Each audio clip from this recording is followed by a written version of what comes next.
Okay, welcome everybody to our new location here at the Coast Life Support District. This is our monthly meeting of Gualala Municipal Advisory Council. This is our April 6th, 2023 meeting. We are trying a hybrid system this month. So it took us many meetings here. Don and I came, and Don is a technology master, but to be able to Don't exaggerate. to do this and to get this coordinated, we tried our best at last month's meeting, and it worked. But ever since, the COVID things have changed, and the community center is no longer available, we are pretty much going to be able to continue doing our monthly meetings here. So I guess that was already an announcement, but let me call the meeting to order, which we pretty much have done as Don has started the recording, and we're all present. Mary Mulbert, our administrative secretary, by Zoom, and Melissa is excused for tonight's meeting. She is participating by Zoom from home. So Melissa, we just need a very general statement as to why you're participating remotely, and for you to tell us whether there's anybody over the age of 18 in the room. It's a health issue. Okay. And is there anyone over 18 in the room with you? No. Okay, great. Thank you. okay, so that's all part of our call to order here. Okay. So we're meeting in person. We had on our agenda, there's under call to order, it says there's a resolution, but that was a temporary resolution that we created, like I was saying, post-COVID and due to the loss of the GCC, the Gualala Community Center. Don, did you want to say anything about a potential disclaimer or no? If in case we can't continue this way tonight, or something happens, or do you have anything to say on that? Well, the only thing I would say is that, yeah, this is the first time we were conducting a meeting with this particular equipment. We've tested it. We think it should be reliable, but as I say, this is the first meeting that we're doing this. If we run into some issues that we can't fix during the meeting, of course, we're not going to have a whole lot of time to fix issues in the meeting. Then we'll have to address them between now and the next meeting. So hopefully things will work out, but we just wanted to state that disclaimer at the start. And because so many folks have gotten used to these meetings on Zoom, we want to offer that extra service to the listening audience, so we can keep on doing this hybrid, hopefully. Okay, having said that, introductions and announcements. I think we now know Mike. Mike, you know us all up here. We know John knows us all up here. Only other thing I wanted to say is any announcements or introductions from the audience, Mary or Melissa. Everybody's up to date on their oath of office and Form 700s, I believe. So we'll go into consent agenda. Could you introduce everyone so that we will know who you are? Sure. I wrote down Michael's name, but I didn't catch your last name. Michael Jensen. Jensen, Mary. Michael Jensen is in the audience. John Bauer is in the audience, and the rest of us are council members. On Zoom, Felicia Smith, I think I saw. Is that right, Felicia? Clean Power. Yep, from Sonoma Clean Power. So she heard us just now. I think that was her voice. Did you hear that, Mary? Yes. And is that the sheriff? That's Yes. not the Mr. Homer. That's Sheriff Kendall, isn't it? Michael Jensen. No, Sheriff Kendall is on Zoom. Is that correct? Oh, I don't see that. Yeah. Oh yeah, there he is. Okay. I don't seen see him for a couple months. JD Silver, so I was just wondering if JD was going to be there, but that's all right. I just have to write down who's here and who isn't. Gotcha, okay. Okay, then, so, we've got the agenda, the consent agenda, we've got the approval of the minutes from our March 2nd meeting. Everybody had their input on that. Anybody like to make a motion on whether to approve or disapprove of those meeting minutes in their? Move to approve. Okay, Dan, who would like to second that? Anybody? I'll second. Henry seconds that. Okay, we'll take a voice vote on approval of the minutes. Melissa, I'll abstain. David, Yes. Dan, Aye. Henry, Aye. Kevin, Abstain. Don, Aye. and Robert. Aye. I think we just need, a reason for abstention. Well, we know Kevin's. Non-attendance at the last meeting. Who else abstained? Was it, What was it? I couldn't zoom in from Japan. Fair okay. enough. No? And Melissa, abstention? I have to She- give a, do I have to give a reason? I believe, I'm double checking. I think the answer is yes. Okay, the reason is I started to read it and I had to just quit because I was so upset. I didn't realize that Susan had died. That she mentioned that at the last meeting, come to think of it, but, okay, thanks, Melissa. Okay, so we've approved them, we had a quorum on the approval of the minutes, so we've approved the minutes from last month. Correspondence. There's one additional item that came in, Mary brought it to me yesterday from the post office. It's, a coastal development permit. We'll have to amend the agenda slightly on that. It's a coastal development permit 2023-0013. It has to do with Caltrans. So we'll list that as additional correspondence. CDP Caltrans 2023-0013. We've seen this one before back in 2019. That was known as the Caltrans Rumble and Shoulder Project, north of Anchor Bay there. And we'll get into more detail, but let's just include it on correspondence for now. And then we'll go down to approval of the agenda for tonight's meeting, April 6th. Rob, quick question. Yeah, The agenda shows hurting as correspondence item. yeah. Are we gonna deal with that at this point? Yeah, we can, we should before we approve the agenda, but or we make the amendments to the agenda. Let's talk about it from our perspective since we walked that, right? Or no, you walked it with Berting with Henry, right? Yeah. Yes. And my own opinion was that it was just a follow-up CDP to address that temporary occupancy of a trailer, right? But go ahead, you guys. Yeah, go ahead. Okay.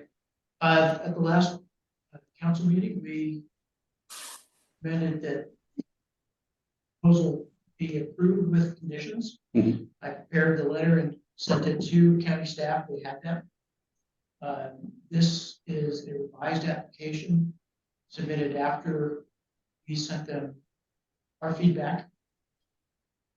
Based on my review, it's essentially incorporating changes in the project that the applicant had discussed with us at the last couple of meetings. They're consistent with that testimony.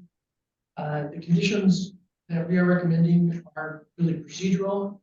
The application it's beyond the application steps. That's input to the county's action.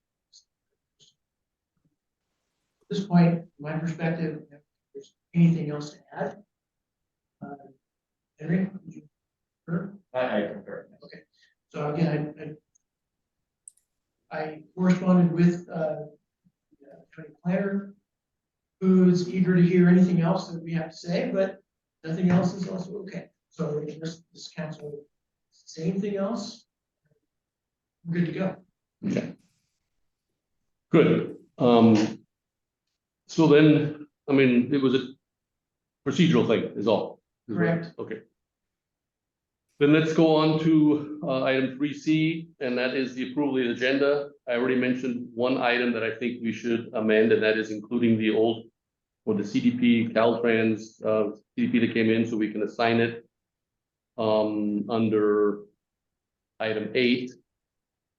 And then the only other change, I guess, was, removing the call to order where it says resolution there. So 1, 2, 3 things.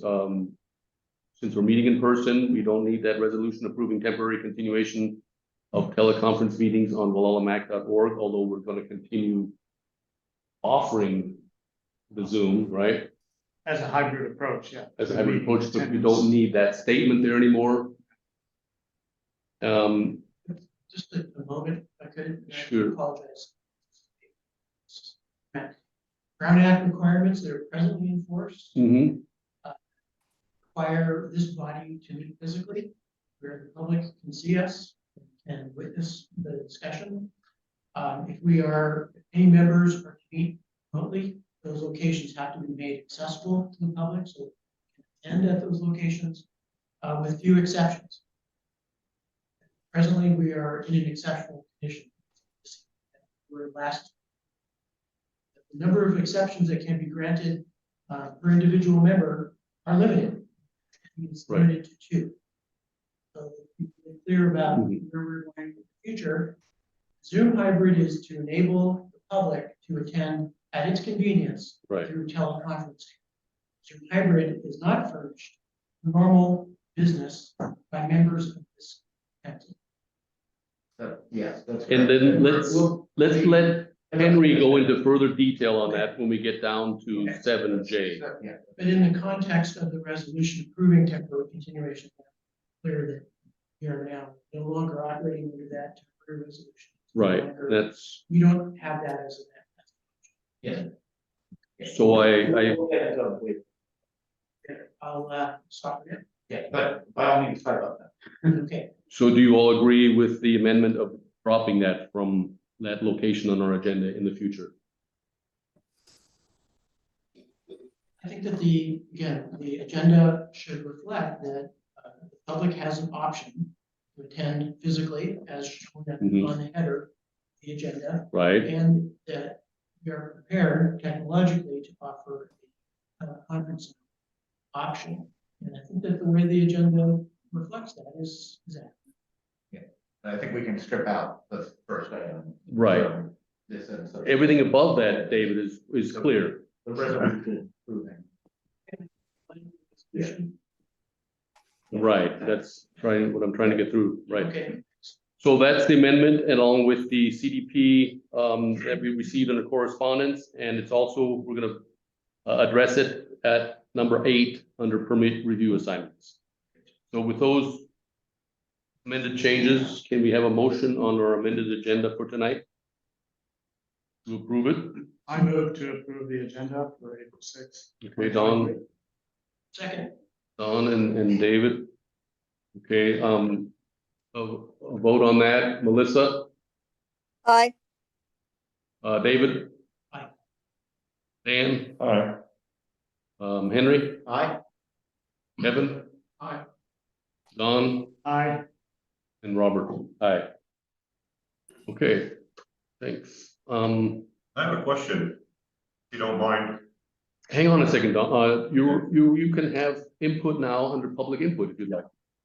Are you ready for that? That's where we're getting it to right now. Yes. Robert, Top of your Robert, can I agenda. just- okay, Go ahead.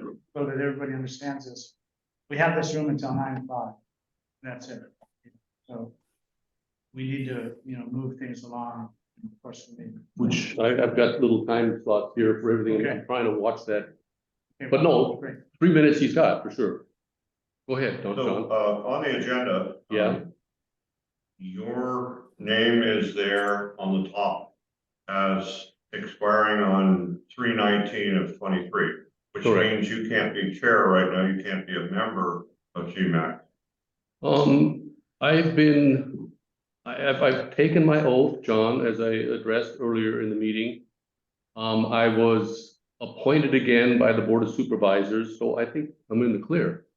It should be on the agenda then. There's another If amendment. you've been reappointed. Good one. Should we backtrack and, we'll get in the next agenda. How's that?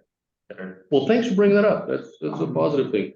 Why don't we, have further public expression? Or would you like to have public expression as a citizen, or what would you want to say, Dan? Sir? Actually, as a member, if I could address that issue. Okay, go ahead.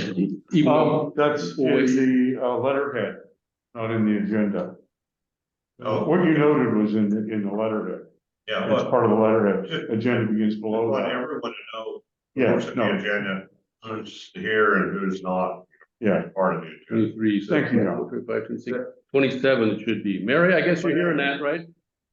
Yes, but I Yes. can't tell who is who I in a didn't- mask. I didn't catch it, I didn't think of it, but I know, I didn't, there were two others, that had to get their oath of office. I'm trying to remember who that was, Melissa and Well, mine was for the other something else. committee that I'll mention something about. Okay, Mine was the other name, and it was sent in before that notice was sent out, so okay. it's, yeah. So that's why I brought up in earlier, the Form 700 and the oath of office. Okay, let's keep on moving on here. So Mary, you'll. who is the gentleman that's sitting next to you, Robert, on your left-hand side? Dan Lewis with his mask on.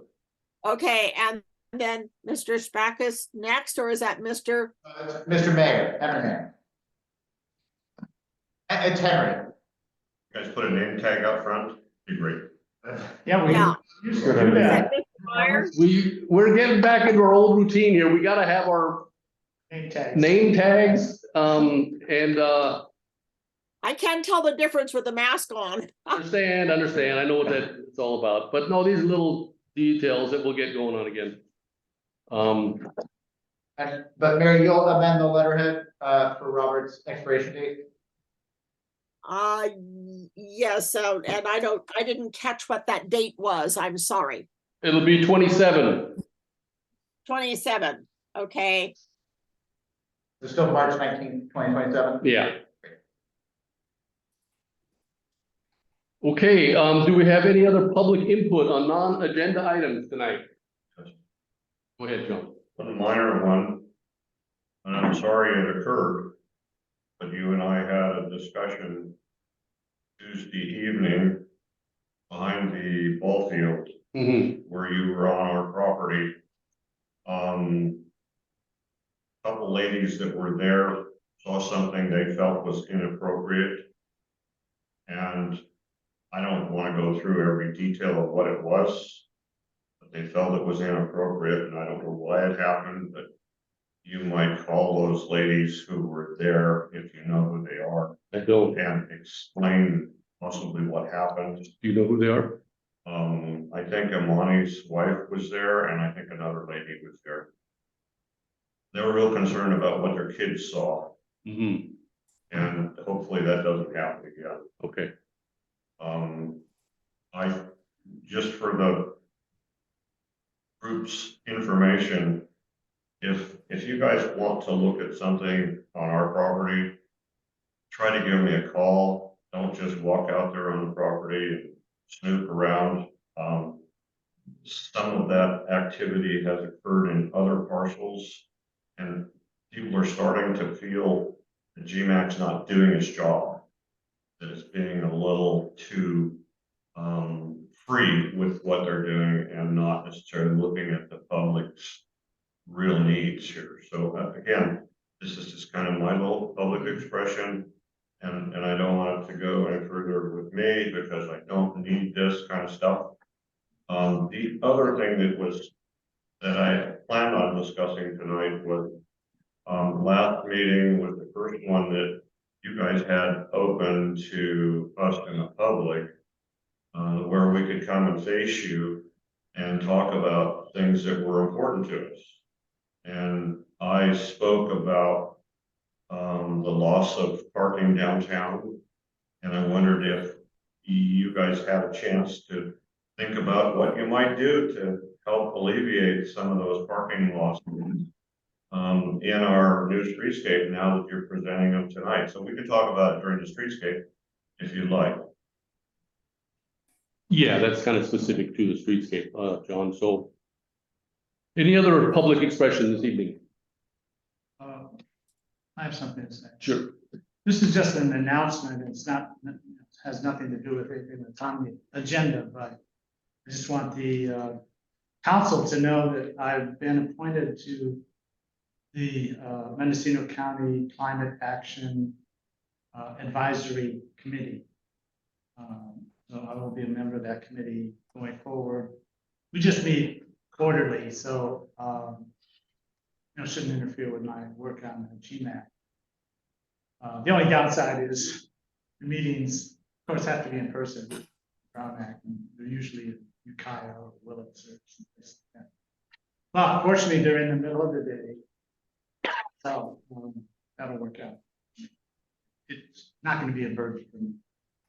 I just want to let you know that I'm on that committee now, and I can actually interface GMAC with that committee in terms of the issues that that committee is typically dealing with in terms of climate change. Congratulations. Thank you. How does that relate to your being a member here? Nothing? No, there's no particular relationship. You can be a member of more than one. Right, it's just that there's a conflict of interest you announce. I don't see any conflict of interest. And obviously the Board of Supervisors didn't, they had to appoint me. We have. Okay, hey, let's stop now. Yeah. This is public expression and we're not gonna have this back and forth, John, please. Okay, thanks for the announcement. Any other public expression? Public input from anybody? No. So, we're getting to you slowly but surely. Felicia, let's have a update or a report from our law enforcement gentleman that's here, Michael Jensen. So I just introduced myself when I got here. I'm Deputy Michael Jensen. I have been appointed as the new South Coast resident deputy for the Mendocino County Sheriff's Office. And if there's any issues, please feel free to reach out to me and I will do the best I can to get you an answer or, mitigate any issues that we do have in our South Coast communities. Right on. Okay, thank you. Yeah, thank you. Do we have your contact information? I disseminated some of my business cards. I'll make sure every one of you guys has a business card as well. And you can reach me through my email if you have any issues. Sure. This is one of the most effective ways. Okay, thank you. And then we have Matt Kennel on Zoom. Did you have anything for us, Matt? Welcome. Thank you. Good evening. I wanted to introduce my South Coast resident deputy, Deputy Michael Jensen. Deputy Jensen came to us several years ago from the Del Norte County Sheriff's Office, where he had an excellent reputation there. He's an incredible investigator. He does an excellent job. Just a few things. I couldn't be there in person this evening. My apologies for that. We were finishing up, myself and the undersheriff were finishing up budgets. We met with the budget ad hoc committee today. Things are pretty tight. We will get through this year. I am concerned about next year. But when I look at budgets, I get concerned 4 years down the road. Currently, we're working with some state officials to come up with the funding gap for the new wing of the jail. And I wanted to explain that to the MAC. We received roughly $25 million on an 844 grant for a new wing of the jail. And at that time, our match to that was roughly 4%, about $1 million. However, due to services, supplies, a lot of different issues and time, we had a lot of trouble getting through the state fire marshal's office. We had a lot of trouble getting through the Department of Finance for bonding and whatnot. Those were all issues that were caused by the state of California. They were not caused by my team. But our 4% match has turned into almost a 40% match. And so I've been working with various members of our legislature and the governor's office to try to find a way where we don't have to put that burden off on the taxpayers in Mendocino County. So I think we're getting some traction there. We're continuing to hire. We've got 2 deputies who are going to graduate from the police academy in roughly about a month and a half. Our numbers are currently down at 17 in the jail, 13 on patrol. The jail numbers are coming up slowly but steadily. We're looking better there. And then we've got some young people in the jail who have been through the police academy. And when we get our jail numbers up, we're going to be able to move them back out to the street. Currently, the coast is doing the best for staffing. We're down a couple on the coast, but not that massive amount that we're down inland with Willits and Ukiah. We had that recent homicide in Covelo, and so that kind of took me away from budgets because I was working quite a bit up there with the tribal council and with our investigators trying to make heads or tails of several things that have gone on up there. But we're getting our arms around that issue right now, and we've developed a good suspect. Speeding is continuing to be a problem on the South Coast. I was down there the other day, and it appears that we have a lot of people who come out of Sonoma County with some vroom vroom cars, and they're really enjoying themselves going up and down Highway 1. I had a few conversations with a few of them, and they left toot sweet. So as we get ready for the summer, I'm hoping that everyone will pay attention. I was pulling out and a guy who was going way too fast to be coming into the city of Point Arena. I'm glad I was paying attention. I'm glad that he was too, but I'm seeing quite a bit of that. So I'm certain that you folks are seeing it as well. And I'm happy to answer any questions that anyone has. It's not just people coming from Sonoma, some locals speeding through as well. Yeah, well, a couple of the young folks I ran into, they were actually out of the Bay Area, and they had come up Highway 1 from Jenner. They'd cut over out of Santa Rosa, hit Jenner, and then went north up Highway 1. Robert, Sheriff, I'd just like to thank you, being one of the residents on Highway 1. I definitely appreciate you, Jensen, and your presence down here. I think that will help slow things down. So we definitely appreciate it. Thank you. You're welcome. And, as we move forward into this summer, we're going to get a better view on what the county looks like. We're going to be doing our overflights here to see where the illegal marijuana is, as far as are we up, are we down? But I think that we're seeing fewer and fewer people beginning to get the message that they should not be doing things that are damaging to our communities and to our environment here. So I'm hopeful that we can keep moving forward on that, clean this up, and get some of the violence out of it.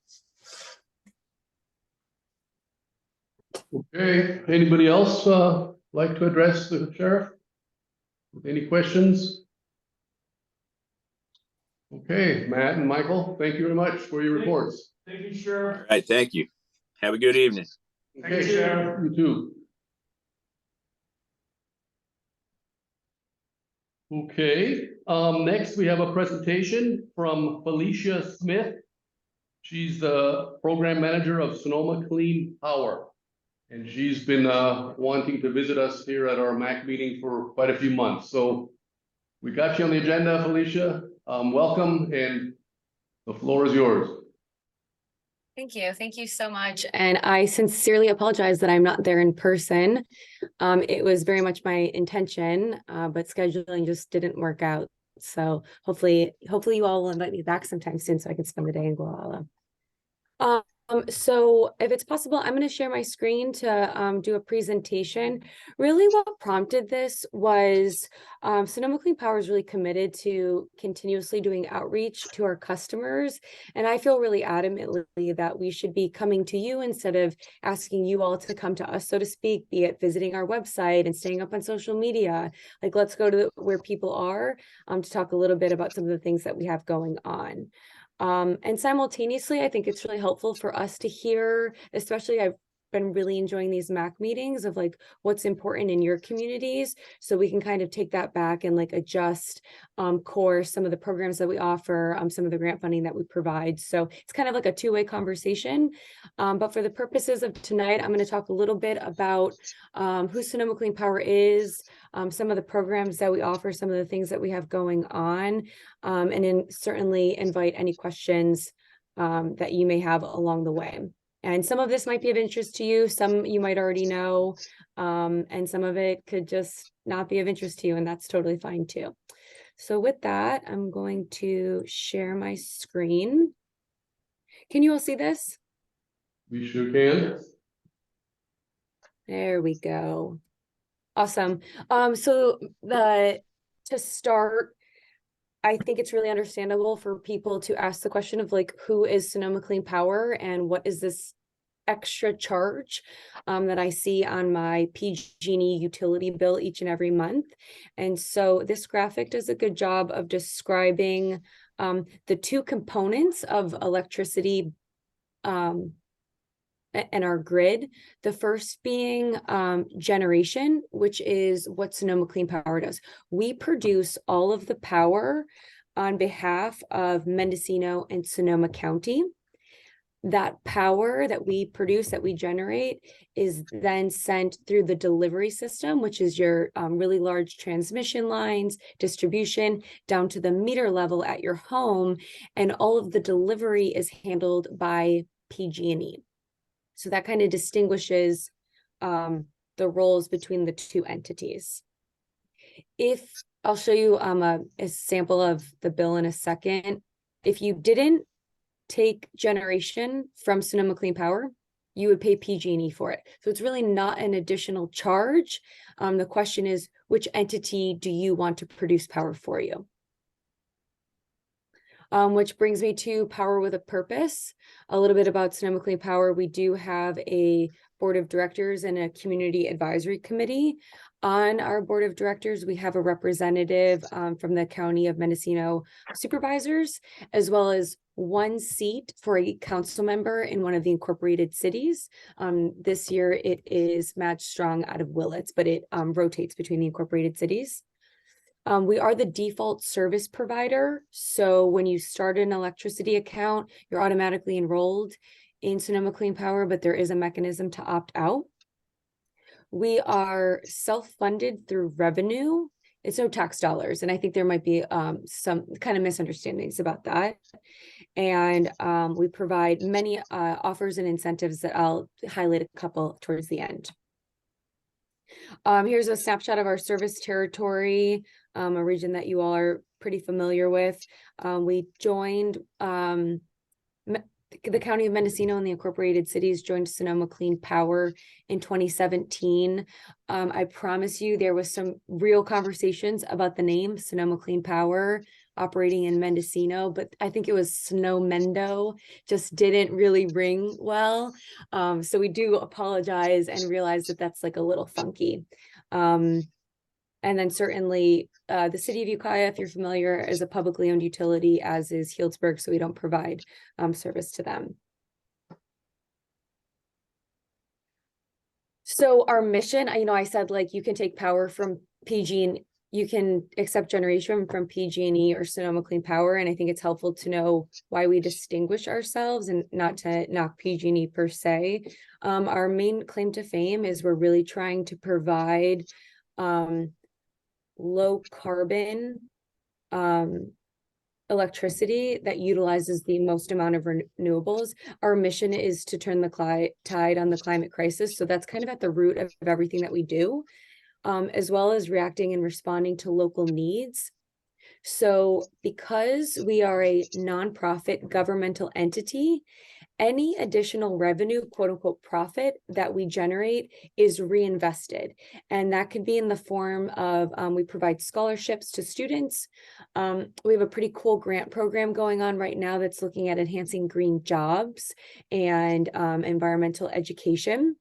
And then we also have a lot of rebates and incentives. So that's an example of how we're reinvesting those dollars.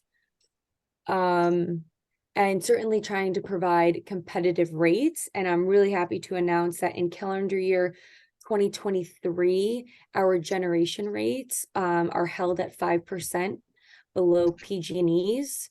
So if there's any questions of like, oh, like, is it more or less? Am I paying more for Sonoma Clean Power and this renewable power that they're providing? The answer is in this year, 5% lower.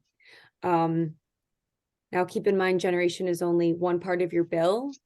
And so it's not 5% on your total bill, but every dollar helps, especially on your utility bill.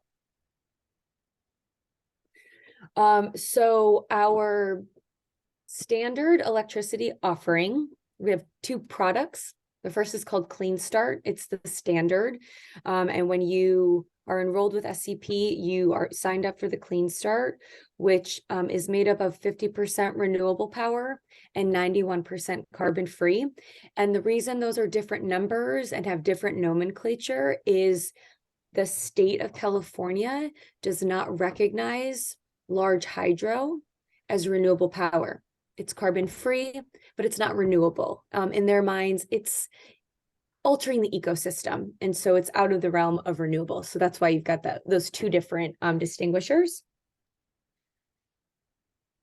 So I want to show you specifically, like, where does our power come from? I think that for some people, it's like a little bit of magic, like the lights just turn on and the dishwasher just runs, but where's the power actually coming from? So if you're in, on our standard rate, which is Clean Start, you'll see there's 41% large hydro. We procure some wind. We have 10% solar, and this is like continuously growing. We have 20% geothermal, which is an area that we're really trying to expand and develop. Between Mendocino, Lake County, and Sonoma, we have the largest geothermal fields in the world. And so how can we leverage that, expand that, but in a really thoughtful way? We're a water sensitive community. And so we're looking at some really innovative ways to expand geothermal without being a draw on our water source. We have some biomass and bio waste. I think it's a procurement contract in like the Central Valley, and 1% nuclear, a very small amount. And then that remaining 9% is kind of unidentified power, likely natural gas generation facilities. So that's our Clean Start. And then we do have a little bit of an upgrade, a premium product, which we call Evergreen. Its claim to fame is 24/7 local renewable power. So we have 83% geothermal and 17% solar, all of which is coming from our service territory between Sonoma and Mendocino County. So I did want to show you where some of these sites are, in particular in Mendocino. Malbec is the name of the array. It's not the street, or we certainly know it's not necessarily a town in Mendocino, but somewhere between in and around Redwood Valley is where that's located. We have a PV array in Cloverdale, certainly the geysers, and then a few more in southern Sonoma County. The last thing that I'll say about Evergreen is it's something that you elect and choose to sign up for. For our average residential customer, it's about $13 more per month. Okay, I did want to just quickly, I'll be really careful about time. I wanted to touch on billing. It's a long bill, and I think being able to know how to compare the costs gives you the assurance that SCP's rates are lower than PG&E's. So I'm going to start with page 1. You get a breakdown of your total electricity cost. So you'll see the first, this first part of the block says PG&E delivery charges. So that's being able to deliver that power to your house and all of the costs of maintaining that infrastructure. We can talk about that a little at the end. And then Sonoma Clean Power's generation rate, which we're at about $68. So then you go to page 3 and you see a credit of PG&E's generation charge of $72. So the difference of 68 versus the 72 they would have charged. So that's a way to kind of quickly capture what's the comparison of the cost. It's actually embedded in the bill. The other thing that I want to mention is, if you haven't looked at your PG&E bill in a while, I really encourage that you do. We're spending a lot of money on utility costs, and it's helpful to know where it's all going. And one thing I would really emphasize is, if you find yourself on this, see how it says rate schedule, time of use. Time of use is designed to encourage you to avoid using electricity between 4 and 9 p.m. That is the most expensive time to purchase or generate power. It is the most expensive time to move those electrons, because everybody wants to use it at the same time. So we have a peak, and with that peak comes increased pricing. So in this example of the bill, there's a line item for peak and there's a line item for off peak, and you can see the price difference. The more you can do to shift energy use, electricity use from 4 to 9, the more you can save on your bill. So this is something that's actually in your control. Sometimes it's not always possible, but being mindful that that's the most expensive time to run your dishwasher, run your clothes washer, can help save some money fairly easily, depending on your circumstances. And then page 4 actually details your generation charges, how much SCP is charging you. If you were to go to Evergreen, this is an example of what that line item would look like. And then if you wanted to participate in some of our on-bill rebate programs, that would be listed there as well. So kind of a quick rundown on the bill. So again, like, if there's one takeaway in this, take a look at your utility bill, see what's going on. And seasonally, it will be different depending on your usage. I keep having to amend what I'm saying because I realize I'm talking to a coastal community versus inland in the valley. And so you may not actually see as much of a swing because you don't have air conditioning use. And that's awesome, because that can be very expensive in the summer. Next up, I just want to show you average use and cost. This is from a comparison from calendar year 2022, so a little bit different. This is your time of use rate. We've got PG&E and the Clean Start, and so they're nearly comparable in cost. Again, this year will be 5% lower, so this number will go down a little bit. And then I really want to highlight our care, the utility care program, which is an electricity discount for income qualified individuals or families or households. So if it's not something that you're familiar with, I would encourage that you look up PG&E care program. They'll give you a list of income based on number of people in the household, and can result in a really substantial reduction in electricity costs. Next up, I just wanted to show EVs are really taking a foothold, especially in our communities. And a common question that I get is like, well, how much is that going to cost? Because it's like, electricity is seemingly expensive.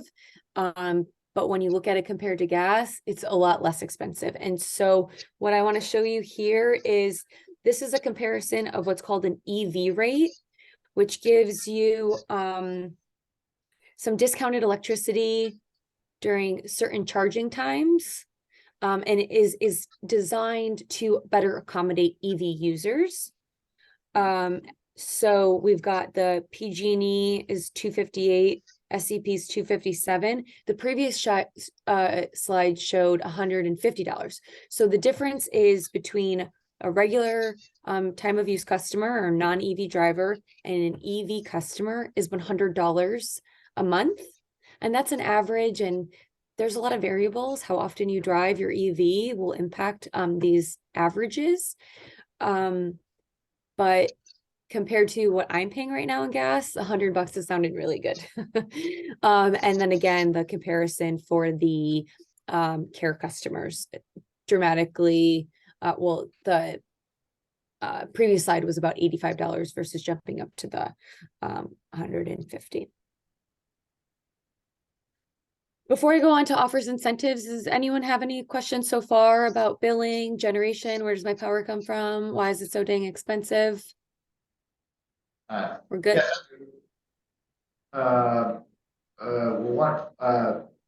One question, I guess, is how does Sonoma Clean Power interact with rooftop solar, local rooftop solar? Like excess generation on the rooftop, does that go into your solar production number, or? It does not. It does not. There are regulations on a state level that does not allow utilities to claim rooftop solar. It's sort of beyond our control in terms of it's tied to somebody's home and individual usage. And therefore, it is not a resource that we can count on. And the name of the game right now for the entire state is having reliable electricity.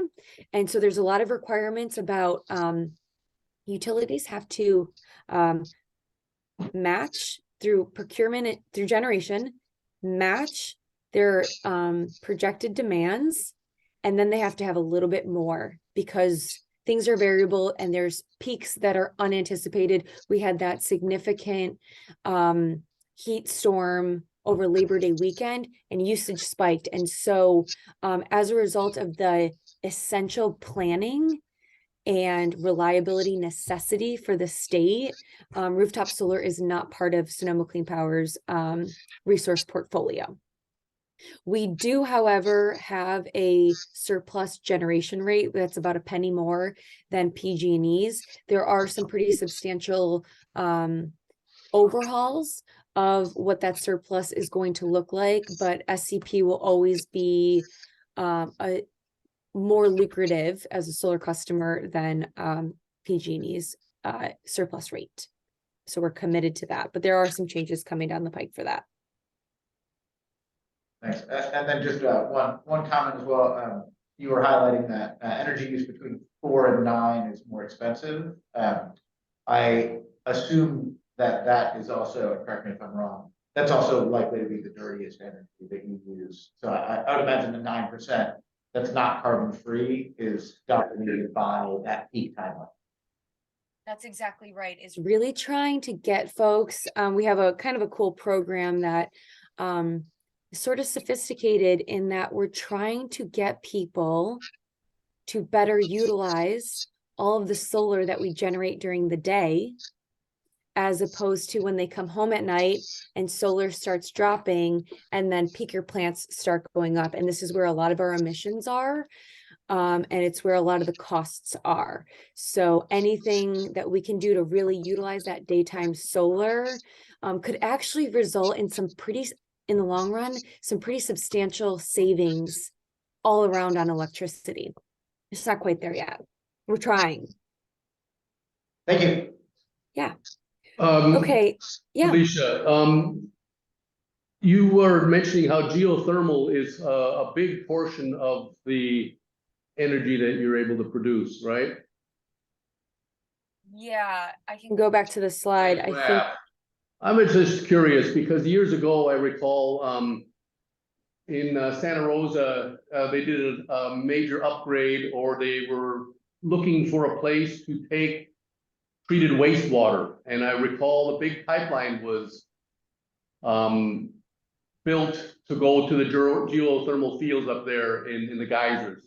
I was curious if you can answer this, but how much of that contributes, or I know they use that wastewater, treated wastewater, to recharge the geyser fields, right? Is there any way you know how much that contributes towards more geothermal, or does it?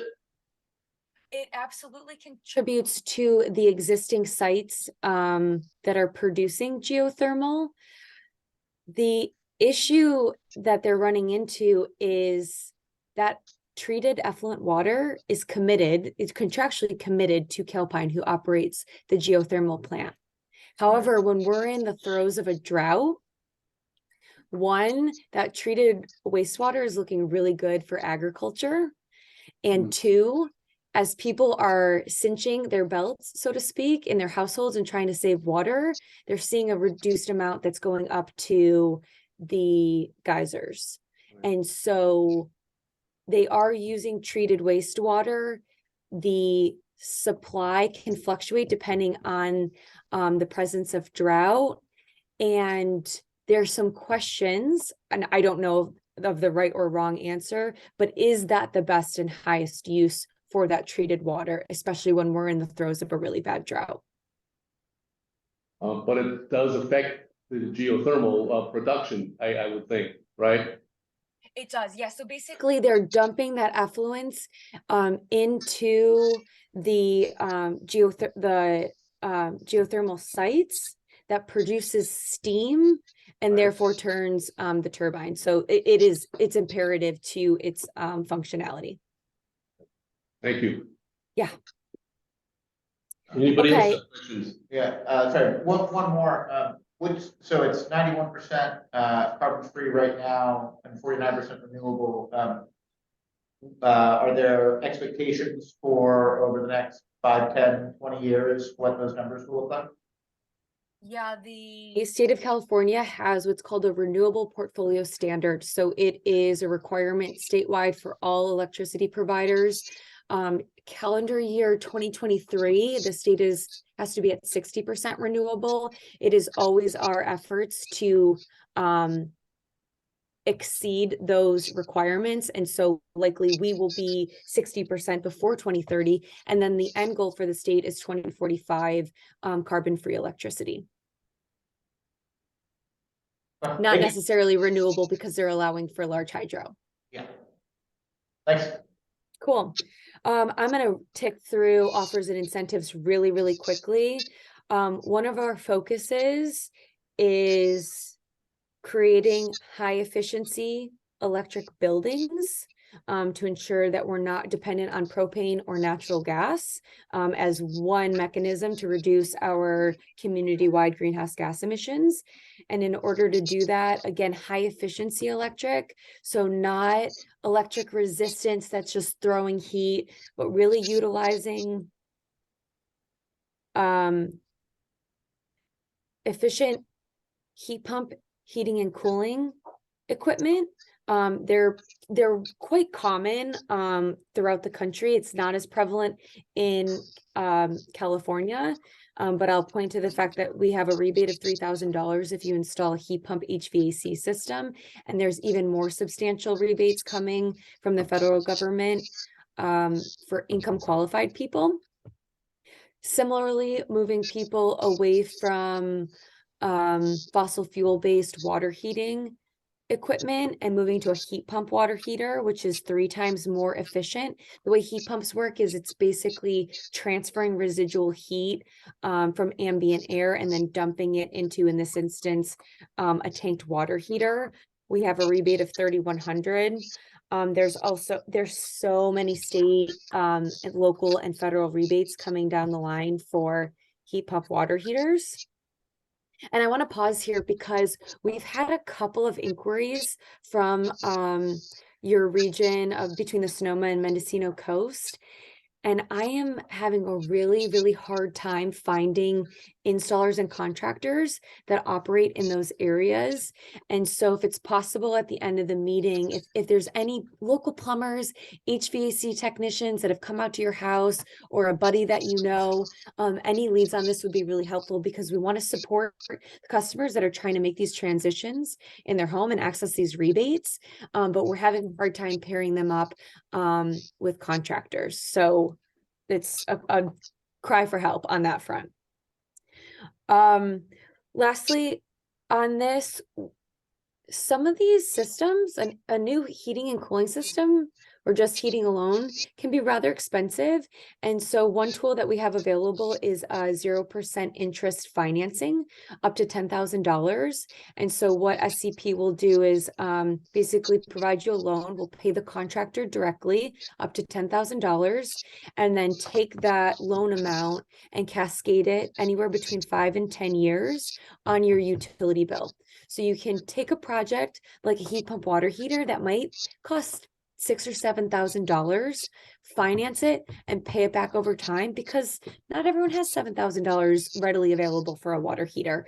So something to consider if you're looking at doing any improvements to your heating or water heating. We also have a do-it-yourself toolkit that can be found at the local library. And I'm so sorry, group, can you correct me? There's a library in, is it Point Arena? Yes, that's right. Okay, so you can find one there. It's for anyone that wants to do some weather stripping, swap out some LEDs. It's a free kit. You pull it out of the library. There's a guide that kind of walks you through different ways to assess your house, how to install some of the products that are in there. One thing that I really like is the kilowatt reader. So you can like plug in some of your appliances and see how much energy it uses over time. And then there's some water conservation measures in there as well. So if you're so inclined, if it's a rainy weekend and you just are looking for an energy efficiency project, this is free and available to you. We do have a brick and mortar energy store. If you find yourself in Santa Rosa, I highly recommend you come down. We're kind of we have a showcase of all of these equipment that we have rebates on. And then the last item, and I think I'll stop here because I want to be really mindful of time. I think this is really important. Income qualified folks have access to what's called the Low Income Home Energy Assistance Program. It is a federally funded program, but what's really outstanding about it is they will provide bill assistance. If someone's really struggling with paying their balance, they can do one-time payments, especially if someone's kind of backlogged, has an outstanding balance. But they will also do a full home energy audit as well as efficiency upgrades. And it runs the gambit. If your furnace is broken, they could replace it. If your windows are single pane, they will replace it all out of pocket. It does require a couple of site visits from different contractors, because you might have like a plumber for one project, and then you have a general contractor working on the windows or adding insulation. I met with the folks that administer the LIHEAP program. They're actually based out of Ukiah.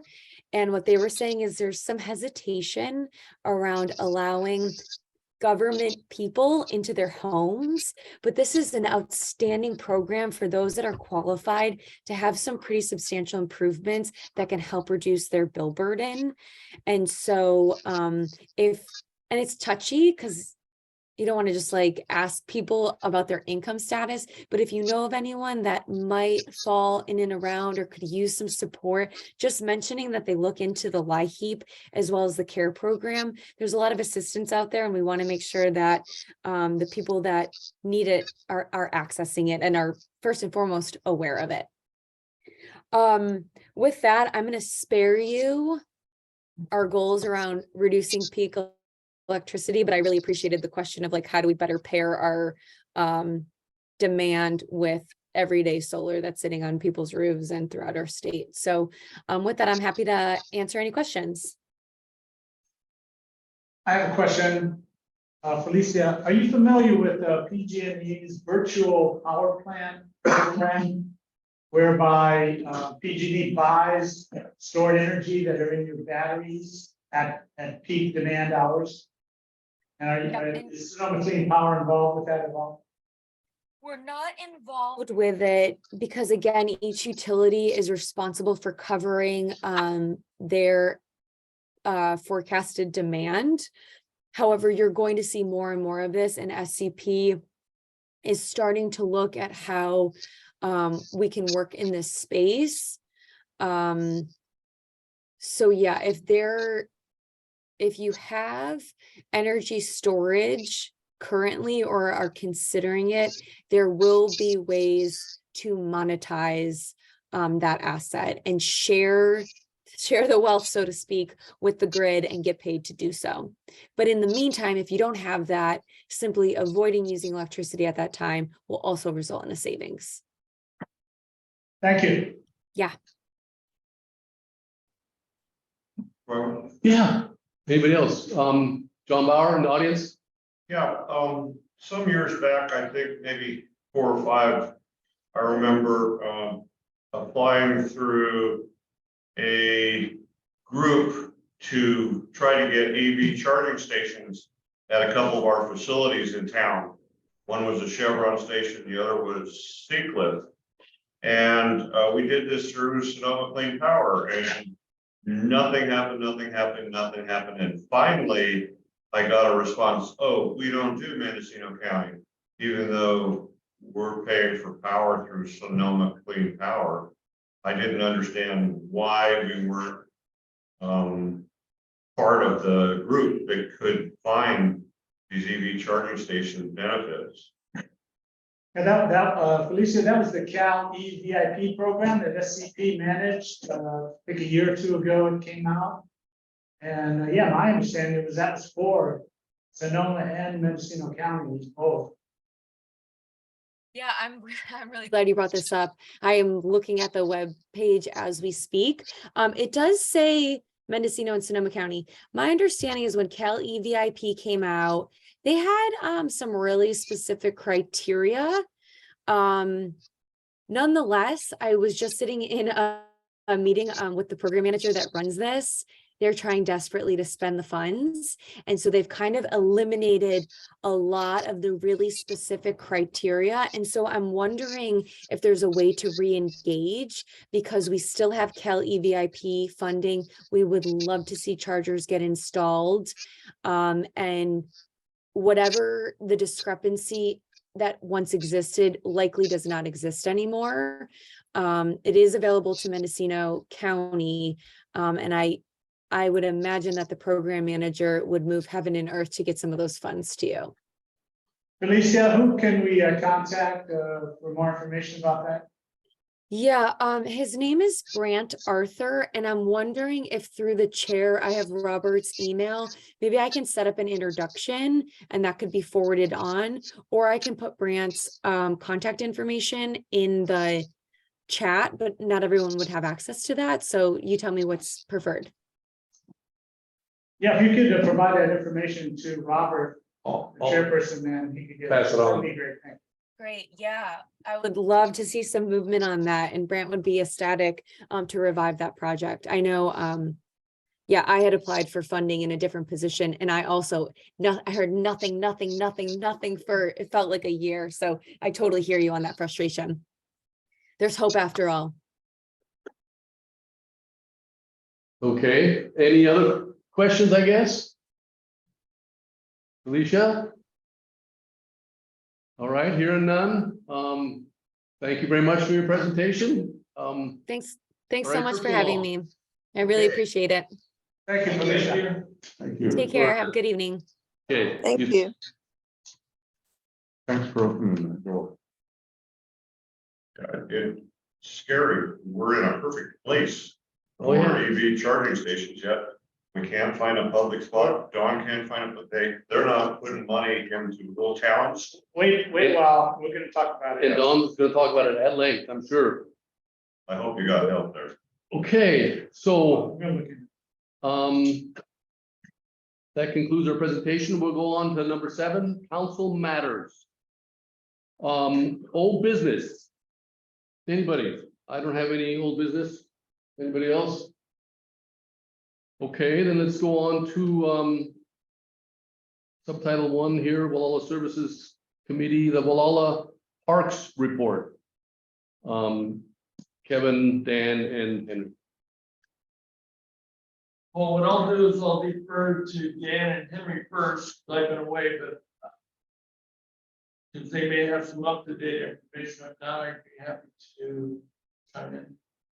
My information is 8 days old, and it's the update that work is going on the site. They at the time estimated approximately 4 more weeks, depending on delivery of parts for playground equipment and other items. So I don't have an update in the last week, but if they're still on that same time frame, that should be approximately 3 more weeks. And then they also were hoping to get the baseball field fencing repaired enough to allow for a partial park opening even earlier than that. I don't have details on which parts of the park will become open, but I'm hoping for an update soon. Yeah, it's in the ICO that came out today. Sure you saw that article. I didn't see the one today, but I did see the previous one, and I'd like to publicly thank Pat Clark, John Bauer, and Third Day Escapes me for going up there and doing some repairs on the ball field, fixing the fence so the kids can start playing baseball. So that they're moving forward with that, and I even saw announcements regarding opening day. So that's great. A couple, you guys have anything else with that? Couple updates for the community. There's been questions on what's the status of the $2.2 million that we got from the state. The county is still in negotiations with the state of California based on the resolution that was passed by the Board of Supervisors. So until there is some agreement between the county and the state, we won't be receiving any money at all.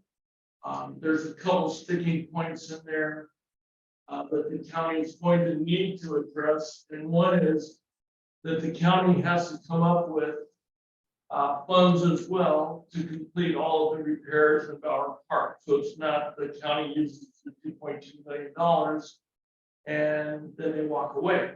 It's the county has to guarantee that they put up money as well to complete the park repairs, not a part of it. And the other is to make sure that the county in the future budgets money to maintain and operate the park. So it's not fix it and then try to walk away. So the county has to, in order to receive the funds, has to agree that they are going to maintain and operate the park. So that is a good sign. They're still in negotiations. And our committee is constantly communicating with staff to try and get updates and our supervisors. So we will keep apprised of that. You did get a public notice that I think Mary sent out to everyone regarding updates of our park. Couple of real crucial points that we need to mention tonight. One of the questions I asked is the county going to get federal and state emergency funding? It was declared an emergency. There was a declaration of emergency issued. However, we're running into some problems, and part of it could be the public's overzealous nature to go out there and take things in our own hand and do a lot of the tree removal. And I did receive an email from the county that basically says right now that the removal of debris and cutting down of trees could delay or disqualify the county from getting any state and federal funding, because they have to basically document the trees that are down based on the stumps. And the other is they have to document how much debris is removed. And if they don't have those numbers, then they can't submit those numbers to the state and federal government. And we may not get the full amount of money that should be reimbursed to the county for the repairs. Also, the fact is the money right now has to come out of the county. There is an emergency program right now that they're drawing from. It's not coming out of federal fund money, but the reimbursement of that is subject to approval. So there's no guarantees. So the county is moving forward to try and clean it up. We don't know the status of the $2.2 million. I would suspect that with the other funding sources, they will not be available. Those funds will not be available or used for emergency repairs, but will be used for the parks repairs in the future. And that's the county has been really nice about communicating with us, and I look forward and you're handing forward any communication that we receive from staff. We keep you apprised of what's going on. But we don't know. We don't know what the future of our parks is going to be. We don't know the future of the $2.2 million. We will let you know. Joe.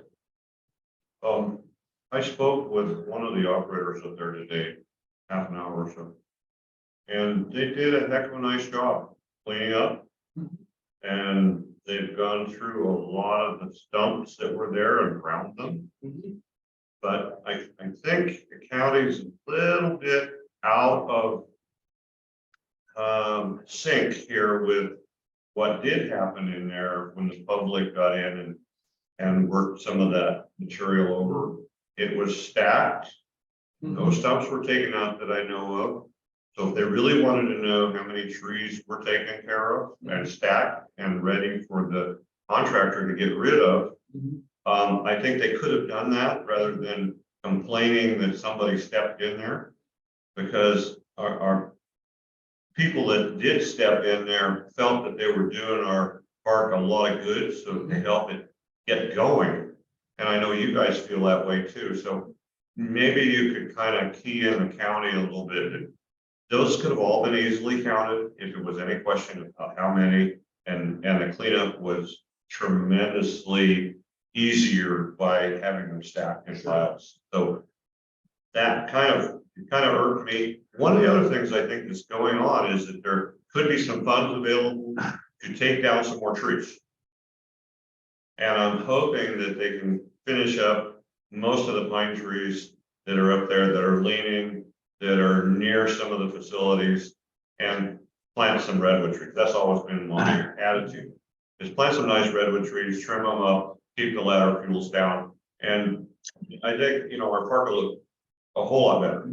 But if the county keeps on going like it is, with closing the park every time a few trees fall down, that's ludicrous, and it's just not responsible. They need to be a little more responsible. And so I think you guys can point it out to them. This is, the community wants the park. They want to be able to use it. And the community wants to do anything they can do to help, even though the county's got contracts and got contractors and other things online to keep you guys posted so you can keep the community posted. I think that's really important. Keep the community, try to get it through the ICO. Absolutely. Thank you. So that concludes my portion, and Dan, everything else, or if anybody has any questions? Yeah, I did. I'm wondering, are baseball activities in the interim taking place at the old Dust Bowl, or are there accommodations being made for the youth groups and things like that to play at the old Dust Bowl baseball field? I don't know. I've been in contact with the Little League, but I do know that they're really reaching out to all of their resources to make sure that they at least have a season. And I know that Dust Bowl is probably one of the ball fields that they're looking at. So they'll let us know, or they'll put something in the newspaper. But I have a feeling that they're going to just reach out and try and expand it as many areas as Because I do know that's owned by John Bauer, that property, and so I was encouraged to see that. That was nice to see I've that. been keeping kind of attention to what's going on there, and they lost, I have some pictures of it, lost some of the fence, some of the area there that was really close to the trees. So I took it upon myself to all the rest of the trees that were within a tree's distance of getting any of the bleachers or the fence or interfering with the ball games to get rid of those. And that's done. And we took an entire grove of acacia out, which is invasive as it can be. And that's done. So they start their opening ceremonies, I think, at 10 o'clock on Saturday. Last Saturday, of course, it sprinkled and rained and sprinkled and rained. And they played until I think 1 o'clock or 2 o'clock, and they are having games and they are playing. But again, much of it's being pressured into the Dust Bowl, which a couple families spent weekend after weekend after weekend, whether it rained or not, out there putting new fence in, grading it. Now Amani's providing chips I mean, it's really looking beautiful. So we would hope that the county could provide the other Bower Park for, to take a little pressure off of it. Sure. I don't know. I think it's great that you're doing much of the vegetation removal there to make it safe. Yeah, that's what I noticed the other day. When I was there. I'm doing, yeah, I expected that's probably what you were doing. And I'm also working on the NTMP of Bowers, cleaning up the ladder fuels, the brush, and making the forest look like a better, real, merchantable forest. So that's just one of the things. And in combination with that, we end up with better fire protection. Yeah. Not everybody looks at, hey, this isn't going to burn very well, even in the middle of the summer. So, yeah. So sorry for trespassing. Okay. Anyway, thank you for that report. Affordable housing report would be next. I don't have anything to report this month on that. That's a big topic, but I'll continue to try to tackle it. If somebody wants to join me on that, please do. But I don't have anything for this month. Economic development report. That's Kevin's time. I really didn't have a lot of, nothing new to offer for the meeting tonight, but we are reaching out and trying to engage with our business community. So I'll keep the council. Okay. And then we have the GCAP committee report. That's the Caltrans Streetscape update that Melissa, Henry, and we just met with Caltrans yesterday and NCOG. So we're prepared to give a little report here, and Don's going to help with some slides of this new design, new plan that we're seeing for the first time. We're going to present it and discuss it a little bit, primarily tonight. We're looking to give encouragement to Caltrans that they're going the right direction with this. We're also looking to schedule a presentation to the greater Gualala public. Middle of May, we're looking towards, so that we can have some time to review it and understand it and discuss it, and then we'll have our meeting, our GMAC meeting in the beginning of May to still discuss anything else we need to do. So, Robert, can I ask a question before you get started? yeah. Is this being presented as an information item only? So are you looking for action by the council tonight, or is it just letting the council and the public know what the status of the streetscape plan is? Yeah, this is an information item, and I wanted to get it to us as quickly as possible because we just received it. And I would like to see us take some action and tell Caltrans that, yeah, they're going in the right direction. I think we, Melissa, and Henry thought it was good what they were doing. We endorsed it at the committee level, and so I'm bringing it to the council. I thought, I'm sorry, I thought the council had already acted on the streetscape and that it was in the hands of Caltrans, and that no further action was required, especially with the coastal commission's decree on what they would or would not approve. Right. I guess my question is, I would feel uncomfortable about the council taking an action on this tonight if it is actually something that should be noticed to the public that we're going to be discussing this item. So that's my question. Is it an information item, or is it an item that you're looking at council? Well, we wanted, I mean, we're the details of the design are what's really, I mean, the design is basically, like you're saying, it's been approved or is going forward, but there are things with regards to certain elements.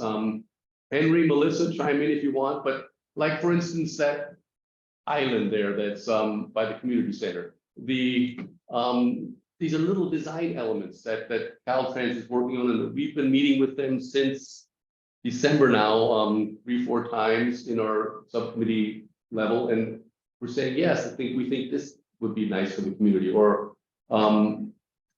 we're trying to give them our input at a local level, like, don't be blocking that driveway, or, there's certain smaller details that we have been discussing, yeah. Would these changes then create a change to Caltrans and possibly delay the project? I don't think so, no, But we. No, no. what We we're should- doing, We should walk through the design, we should walk through the 4 pages and look at it, and we can talk about each page if you want a little bit. I mean, we're not gonna spend a whole bunch of time on this because we're just getting it out there to the public, but we are looking at southern end of town here, for instance, where Caltrans has their widest easement, 95 feet, I believe it is here. And you see, we're trying to create a more pleasant approach.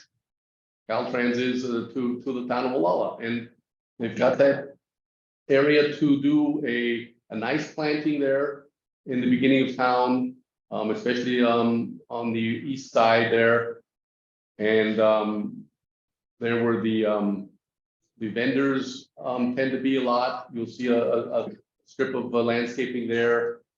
And as you proceed, there will be additional areas along the project parameters where once Caltrans defines the easement, which they're looking at taking as little property away as possible from different property owners, that can be then landscaped at the back of sidewalk or wherever needed.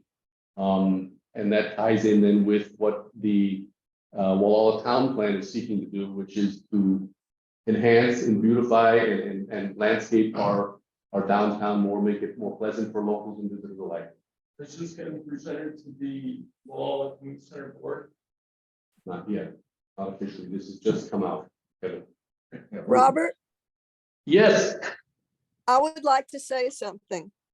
What we're looking for tonight is for the council to vote to tell MCOG and Caltrans, yes, this is the direction we want to go. This is not the final project. This is really close. This is not yet at the point that Caltrans is ready to present to the public and say, yes, this is it. What we want to encourage Caltrans to continue is to say, yes, this is good. Keep doing this. thanks, Melissa. Okay, I have a question for Melissa. Melissa, can you see the diagram okay? Nope. You I cannot. see a skinny little white thing with tabs. That's Yep. all. We can only see your toolbar. I Yep, can the only see a toolbar. toolbar, period. There's nothing there. Can't see it. Hang on. We can see it here.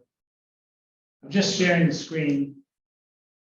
So Robert had it included in his email, so he hasn't got it in the email. He wants to look at it. Don, I also have it. Would you like me to share it? Tom also has it. Who else? Did you have something to say here? Who else is online? Certainly. We have Tom, Don, Mary, and Melissa, all of whom have seen it, except for Don, who's seeing it now. Mary hasn't seen it, I don't think, has she? I've sent Yes, it I out to have Mary too, seen it. yeah. Yeah. I Okay. have seen it, but I haven't really studied it, so. Well, Studied where it yet, you- but- what We you're have talking about- seen it, so it may not be an issue. Can I just say something?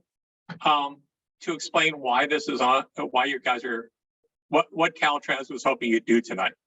The idea here is for, Inviting Tom to.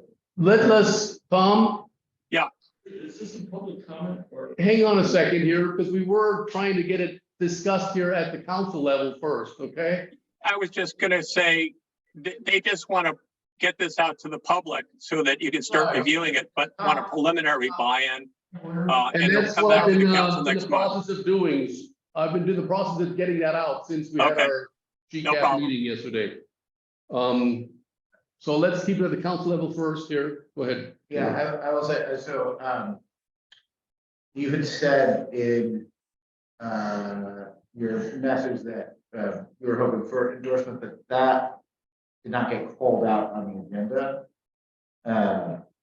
Okay. So I don't think we can take any formal action today, even as an endorsement on the part of the council as a whole, Mhm. because that didn't wind up on the posted agenda. Right. So I think this is informational. So informational. Information only, and I would like to encourage endorsement of it, though, but then we have another meeting in May, as I said earlier, and then we're looking to present it to the entire community in the middle of May. And I think it would be helpful if we do that, that if we put in an article in the ICO and maybe on the GMAC website, It's, letting everyone know that this is going to be agendized as a specific item. the point was to get it out as quickly as possible since it's brand new. We got it to the ICO. Don was so kind of posted on the GMAC website. I got it out to, I had to ask for Mary, but I got the contact list. I got it out to all the people that want to see our agenda. So I've been working at it. I will get it out to more people Is too. there a time urgency on this? Well, It sounds like it's just trying to find out, are we delaying the process or is this No. something we can So I, do our due diligence? so I think I can fill in a little context there, which is that Caltrans is working with the granting authority on the on any amendments to the proposal that they've already submitted in the past. And they would like to get that process done sooner rather than later. Ultimately, any modifications to that already approved grant are theirs to make. But that doesn't mean that we can't inform some of that. So I don't think we're delaying things here. There are perhaps ways that we could accelerate things, but I don't think those are available to us at this moment. Kel, May I speak? yeah, please. Dave. This is now a funded project. This means that there is a schedule. Next milestone on the delivery schedule that Caltrans being monitored by the state is called PAED. It's Project Approval and Environment Design. Scheduled for the middle of July this year. Time is essence. Delay at this stage will possibly put off the milestone and the funds can be lost before they're had. So to answer your question, Kevin, now's the time to get moving and keep moving. Whatever complications occur at this point that could push Caltrans off its delivery schedule, puts the project at risk. There's a certain project that has been submitted and granted money through the Active Transportation Program. That project has a certain configuration. The current sketch diverges from that configuration in certain respects.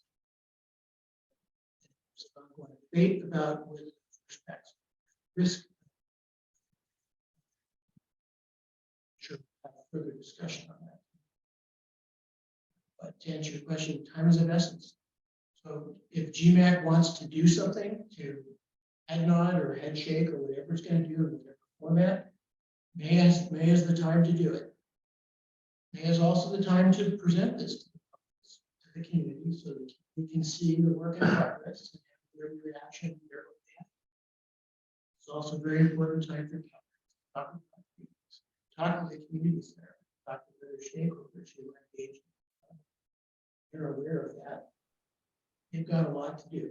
So let's get on with it. So May. Thank you, Dave. So May's the timeframe? No, as Dave was saying, and these were a lot of things that came out of the committee meeting. We asked a lot of questions, but there is a time frame. Time is of the essence.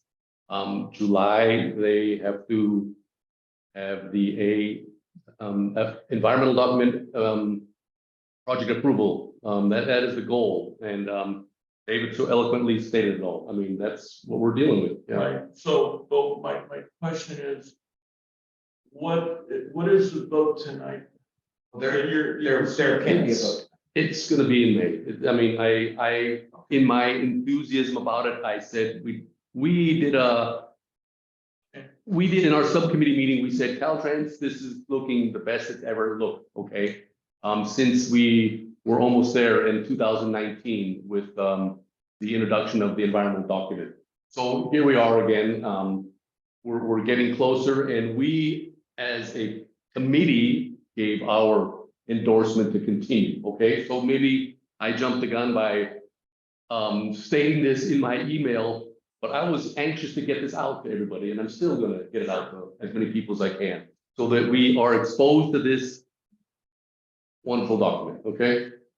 So we don't have to, and I don't encourage us to do anything on it tonight, other than just to discuss it and look at the different diagrams. Yeah, no, I think it's great that we have this diagram that we can study and take a look at. And perhaps the best way forward is for the GCAP committee over the next month, before the next meeting, for us to meet again and then maybe draft some recommendation, some proposal that we could then vote on. So that would be drafted by the committee. And then we could discuss it, maybe we modify it, whatever given meeting. There's notice given about it, Right. and then we take a vote. Yeah, We could do that in the interim, yes. yeah, and just to understand why the timing has been moved, it has been, we only got this stuff yesterday afternoon. That's why we want to get it out as soon as we can, but there wasn't really time to organize action. And then separately, just to understand what Caltrans is doing with this, there are some there are some issues between town plan and the proposal as granted by funding authority. And that's what Caltrans is trying to clean up and address with a revised application to them. They do not need us to continue their process with getting an amendment to the active transportation project. It's a question of, can we be useful to them? And can we suggest modifications? But ultimately, they're gonna make their amendments. If we do nothing, they'll still make their own. They may not be exactly the ones we. So since we're an advisory group, we're just providing our input. Exactly. Okay. Fair enough. Do you mind if I comment after you guys are done? Yeah, let me check with the other council members, and then we'll turn it out to who was on the, and the on. Why don't we go through this before we, what's it? Vote anybody out? Non-council members. Yeah, I'd like to recommend that you present the material that you want to present. Right, Two, that you allow discussion amongst council members. Or three, you invite members of the public who are in attendance to offer their comments. If that sequence is acceptable, then that's it gives us a little bit of organization. fine. That's what you guys all want to do, that's what we'll do. So we'll start with the first exhibit here, which is number one, and we'll open up discussion on the council and then outside the council. Anybody have any questions on this page? Do you want to sort of talk through some of the elements on this page, or? I had started to, and it's very similar to what we saw on the environmental document that was presented to us by Caltrans in 2019. There's the addition of that island there to create more of a sense of, okay, you're coming into a place, the town of Gualala. The area south of Center Street was part of the project back in 2019.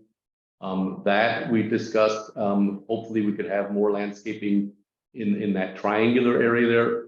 That was on the latest plans we've been looking at, earmarked to be a stamp to gore area, which is, from my recollection, a flood type of look. It kind of looks like interlocking bricks or something like that. I remember We discussed, come to think of it, we discussed whether or not these landscape areas and the crosswalk medians there should be rolled curves or not.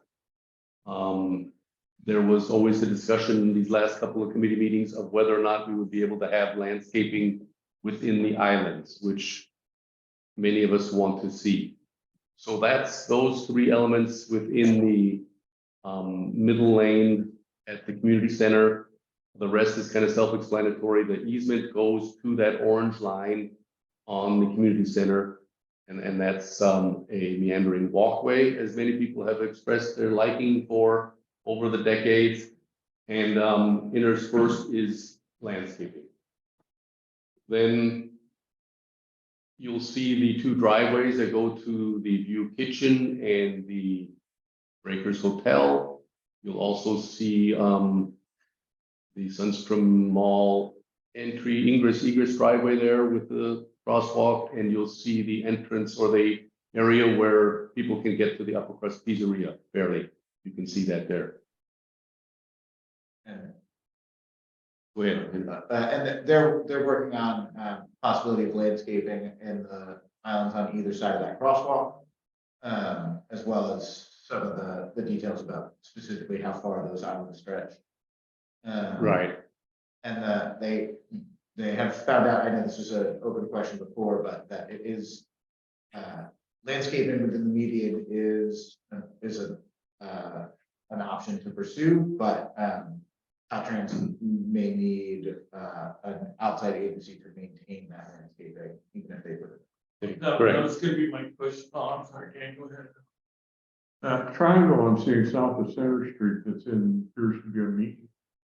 Is that at grade traffic calming? That's the stamped door. Yeah, that's the stamped core. And now that you bring it up, there is you see that island that we see there?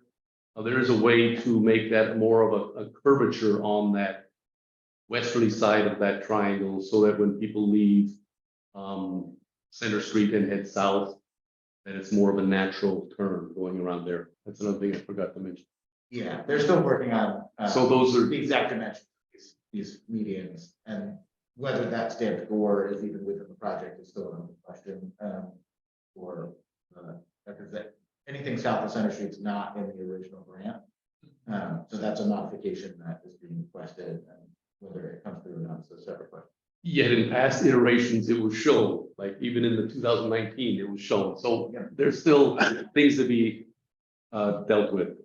But that's pretty much this slide. Do you want to go on to the next slide, or do you have a question on this slide? Real quick question, have they identified water sources for the landscape areas? Bingo. Not yet, no. I have a question on this Okay. slide. I have a question on this slide. We're still kind of, let me see, I haven't gone out in the public quite yet, although Is that what? Oh, okay, That's me. that's Mary. So Don and then you, Mary. Yeah, no, I just want to quickly say that what's new to me about this is the islands there, and I'm thinking they're put there also to slow traffic down coming in. Traffic calming, yeah. And also, of course, I like the meandering sidewalk and the landscaping around that. I think that's a great idea. Okay. If I can offer an opinion, Sure, that's what we're that doing. triangular piece there, Mhm. if you're coming out of Center Street, wanting to make a left turn onto Highway 1. That square Looks like hell right corner now. is gonna be a major pain in the navigational situation. It's flush, it's, So you drive over it if you were making a left turn. depending on the size of your vehicle, and they when they were doing a more interactive presentation with us, they had diagrams for different length vehicles, number of axles. Turning what radius, those yeah. zones would look like, and that one is fine because that's a thing you can totally drive over. It's more to give you a sense that you're entering, that it's different from what came before. But it's not actually an obstacle. Okay, The issue coming out of Sunstrom Mall with the median, or with that island next to the crosswalk, is a hairier issue that they're still working. I think the other question too, we've seen it with all the disasters and all the landscape companies and Caltrans companies and everybody, they used the hotel there on Center Street. They've got large trucks, as John saw in his whole property. They've got large trucks with trailers that are trying to get into Center Street and get out. I think the current design might be prohibitive to those large vehicles, or it would just as we saw with the at the community center. So that's something to consider, is that it's not just for private vehicles, but there's a lot of heavy equipment and double trailers that go in there. Probably need to consider that as well, because we're having more disasters. And Caltrans is considering, again, all the vehicle widths or lengths that they've seen coming through, including very large ones. Was it up to 90 feet? Something? Not quite that much, I don't think, but they were definitely considering travel trailers or truck and trailers and. But they were diagramming the turn radius for very large vehicles, and there are still some issues. And You guys are just hitting on the little minuscule items that are not. Hang on. John Robert, let's go ahead. Hang on, any other council members, Melissa or Mary? I mean, well, wait a minute, let's, Yes, I'd like to say something. And in the meeting yesterday, they were discussing, yes, these are tiny details for the future. Yes, they all need tweaking. That triangular one, they showed that an 18-wheeler exiting it, and they were talking about putting a curve on it on the west side, like you see the curves in the landscaped island. And they were talking about shortening that landscape island and putting the curve on the other side, so that when people are going south and turning left onto Center Street, it's much better. They were talking about moving the sidewalk down a few feet and shortening that particular, it's a 30-foot to the right. The island to the right of that crosswalk is 30 feet long. They're talking about shortening it and putting a curve on it, so that when 18-wheelers turn left from Sunstrom Mall onto Highway 1, that they have a large curve there to turn into. So this is not a final product. We talked about the things that need to be done yesterday, and our next meeting does solve that. okay, Melissa, let me get a short comment from our audience member, council members, and we're gonna go on to 2, 3, and 4 pages, okay? And then we have next month to look at this again, and we have all month to hear comments. And people, I think people I will. submit things to in writing. Yes, any of us at the subcommittee level, you can send us comments and pass them on. Okay, let me ask John what his comment is, and we'll go right away to 2, 3, and 4 of these drawings, okay? Go ahead, John. So there are numerous things that you could do here to improve these, and I think Caltrans is waiting to present those as they kind of come up. I don't think they're locked in, and that's where we don't want to get locked in either. And I think, a big thing happened to us, which was the community center. Center Street will probably look different. It will probably have parking on one side and sidewalks, which they really need for people to walk in and out rather than down the road. And so Center Street will be different. The radius out front will be different. The sidewalk down the front of the community center property they're wonderful, but we still could have some parking right there, because you got parking across the street just off the shoulder. If the community center felt that was a good thing to keep the pay and take a little more active, keep the people a little more active, John, if they are going to go someplace across the no, street. I'm gonna cut you off there, okay? The reason we can't have any parking at that end of town, we can't have any parking in this project, period, along the side of the highway. Otherwise, we're going against the whole town plan, John. We know that. California ruled I last don't year. know. I don't have a problem with You So going let's- against the town plan? No, I'm saying this, you can talk about the landscaping, we can talk about the islands, we can talk about the stamped core and those kind of things, but if we bring up parking, we're defeating the purpose here of this review.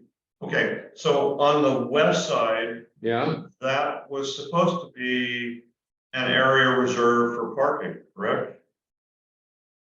in the town plan, it does mention that, yes. Yes. Mhm. And my big thing here all the way along has been where you park the trucks. Right. It's screwed. If these guys are gonna still be selling stuff across the street, you'll never get a truck in there to park.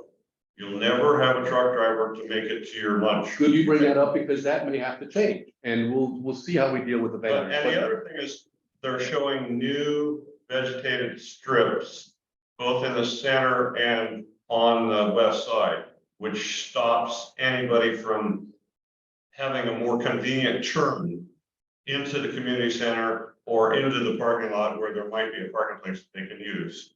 So I think that also somewhat interferes. If you look at the entire plan, there is a truck on the south and a truck on the north. Caltrans put 6 trucks in this whole plan and 4 cars. 6 trucks. I count a car with a trailer as a truck because they don't have a place to park. And neither do the trucks. So I'm still, my biggest issue here has been parking all the way along. Right. It's not really being provided for, it needs to be provided for.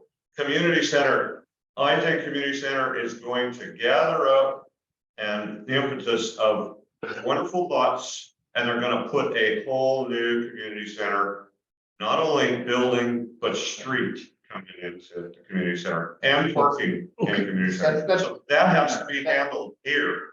And, say one too early, say one too late. We have another topic coming up in our agenda, which will be the GCC Rebuilding Committee. So I'm thinking that they can address some of those things. Okay, let's move on to slide 2, unless I Before left you something go out to of slide this. 2, there are 2 questions here. Okay, Mary, we'll go back to you. Go ahead. Well, Mr. Murphy has been trying to get a hold of you for several, longer than I have. Thank you, Mary. You can go first, Mary, if you like. I just want to know if a north traveling car can turn into that parking area over the southbound lane with those 2 islands in the way. Yes, there is a spot there to go in. Now, can you go in at the north point of both of those islands, go into the parking on both of those sides? There was no reason to go in to the pull-out area other than after that center island there. It's going to become kind of that's where the appearing is going to become like as a kind of a one-way thing through that pull-out area. You would enter at the north end. So you enter at the north end right by the crosswalk and then come out the Yes, south. that landscaping strip is probably still a little bit too long right in that area. It might maybe need to be opened up a little bit more, but again, that's a detail. This Okay, is the I just concept that they're to showing. know if you could get in there from a person going north could get in there to park. That's all I Yeah, wanted to that is know, the and I intention, want to yeah. know where. And your other question, Mary? No, sir, that was it. Okay, And Mr. I'm sorry, Murphy- I didn't see Tom's picture up there anymore, so, but there he is, okay. Yeah, there he is. Go ahead, Tom.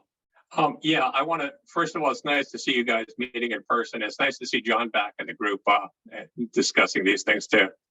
I want to thank the committee for their hard work on this. And I don't really want to make a comment at this point, but I do want to explain a little bit more of why this is on the agenda tonight. It was on the agenda for a report. You guys had an update to give the council.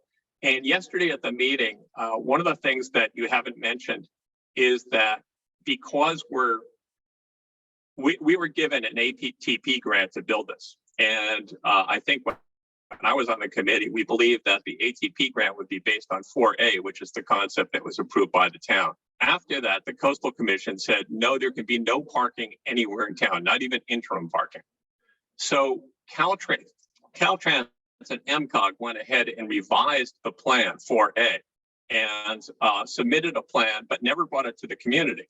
When they brought it to the community later, after the grant was given, the committee realized that they had changed things. And the committee asked Caltrans, well, gee, can you fix these things? Because these have already been voted on in the Caltrans town meeting and the survey. And the town had very strong agreement on a plan. So that's what's been going on at several committee meetings since then. And what's going on now is Caltrans has to go back to the California Transportation Commission and modify that grant because there are minor changes in it. And they're apparently very strict about this. So Caltrans yesterday agreed that it would be helpful if GMAC, understanding that there are still tweaks to be made in this plan, and there will be for a couple of years, frankly, but as a broad concept of the plan, that GMAC tonight say, yes, this is heading in the right direction. And that's why it was, I think Robert initially wanted to get action on this tonight. It would be helpful to Caltrans to go to the California Transportation Commission with backing from GMAC and say, yes, we do want to make these fundamental changes. So that's what we're going on. The plan will be refined further. It's been refined further each committee meeting, and it will come back in the beginning of May, and then we'll be at the May 18, Caltrans will actually present the plan again. But it would be helpful to Caltrans now as they approach the California Transportation Commission if GMAC would endorse this concept as a continuation of, it's very close to what 4A was, but basically adds more landscaping and things and refines the islands.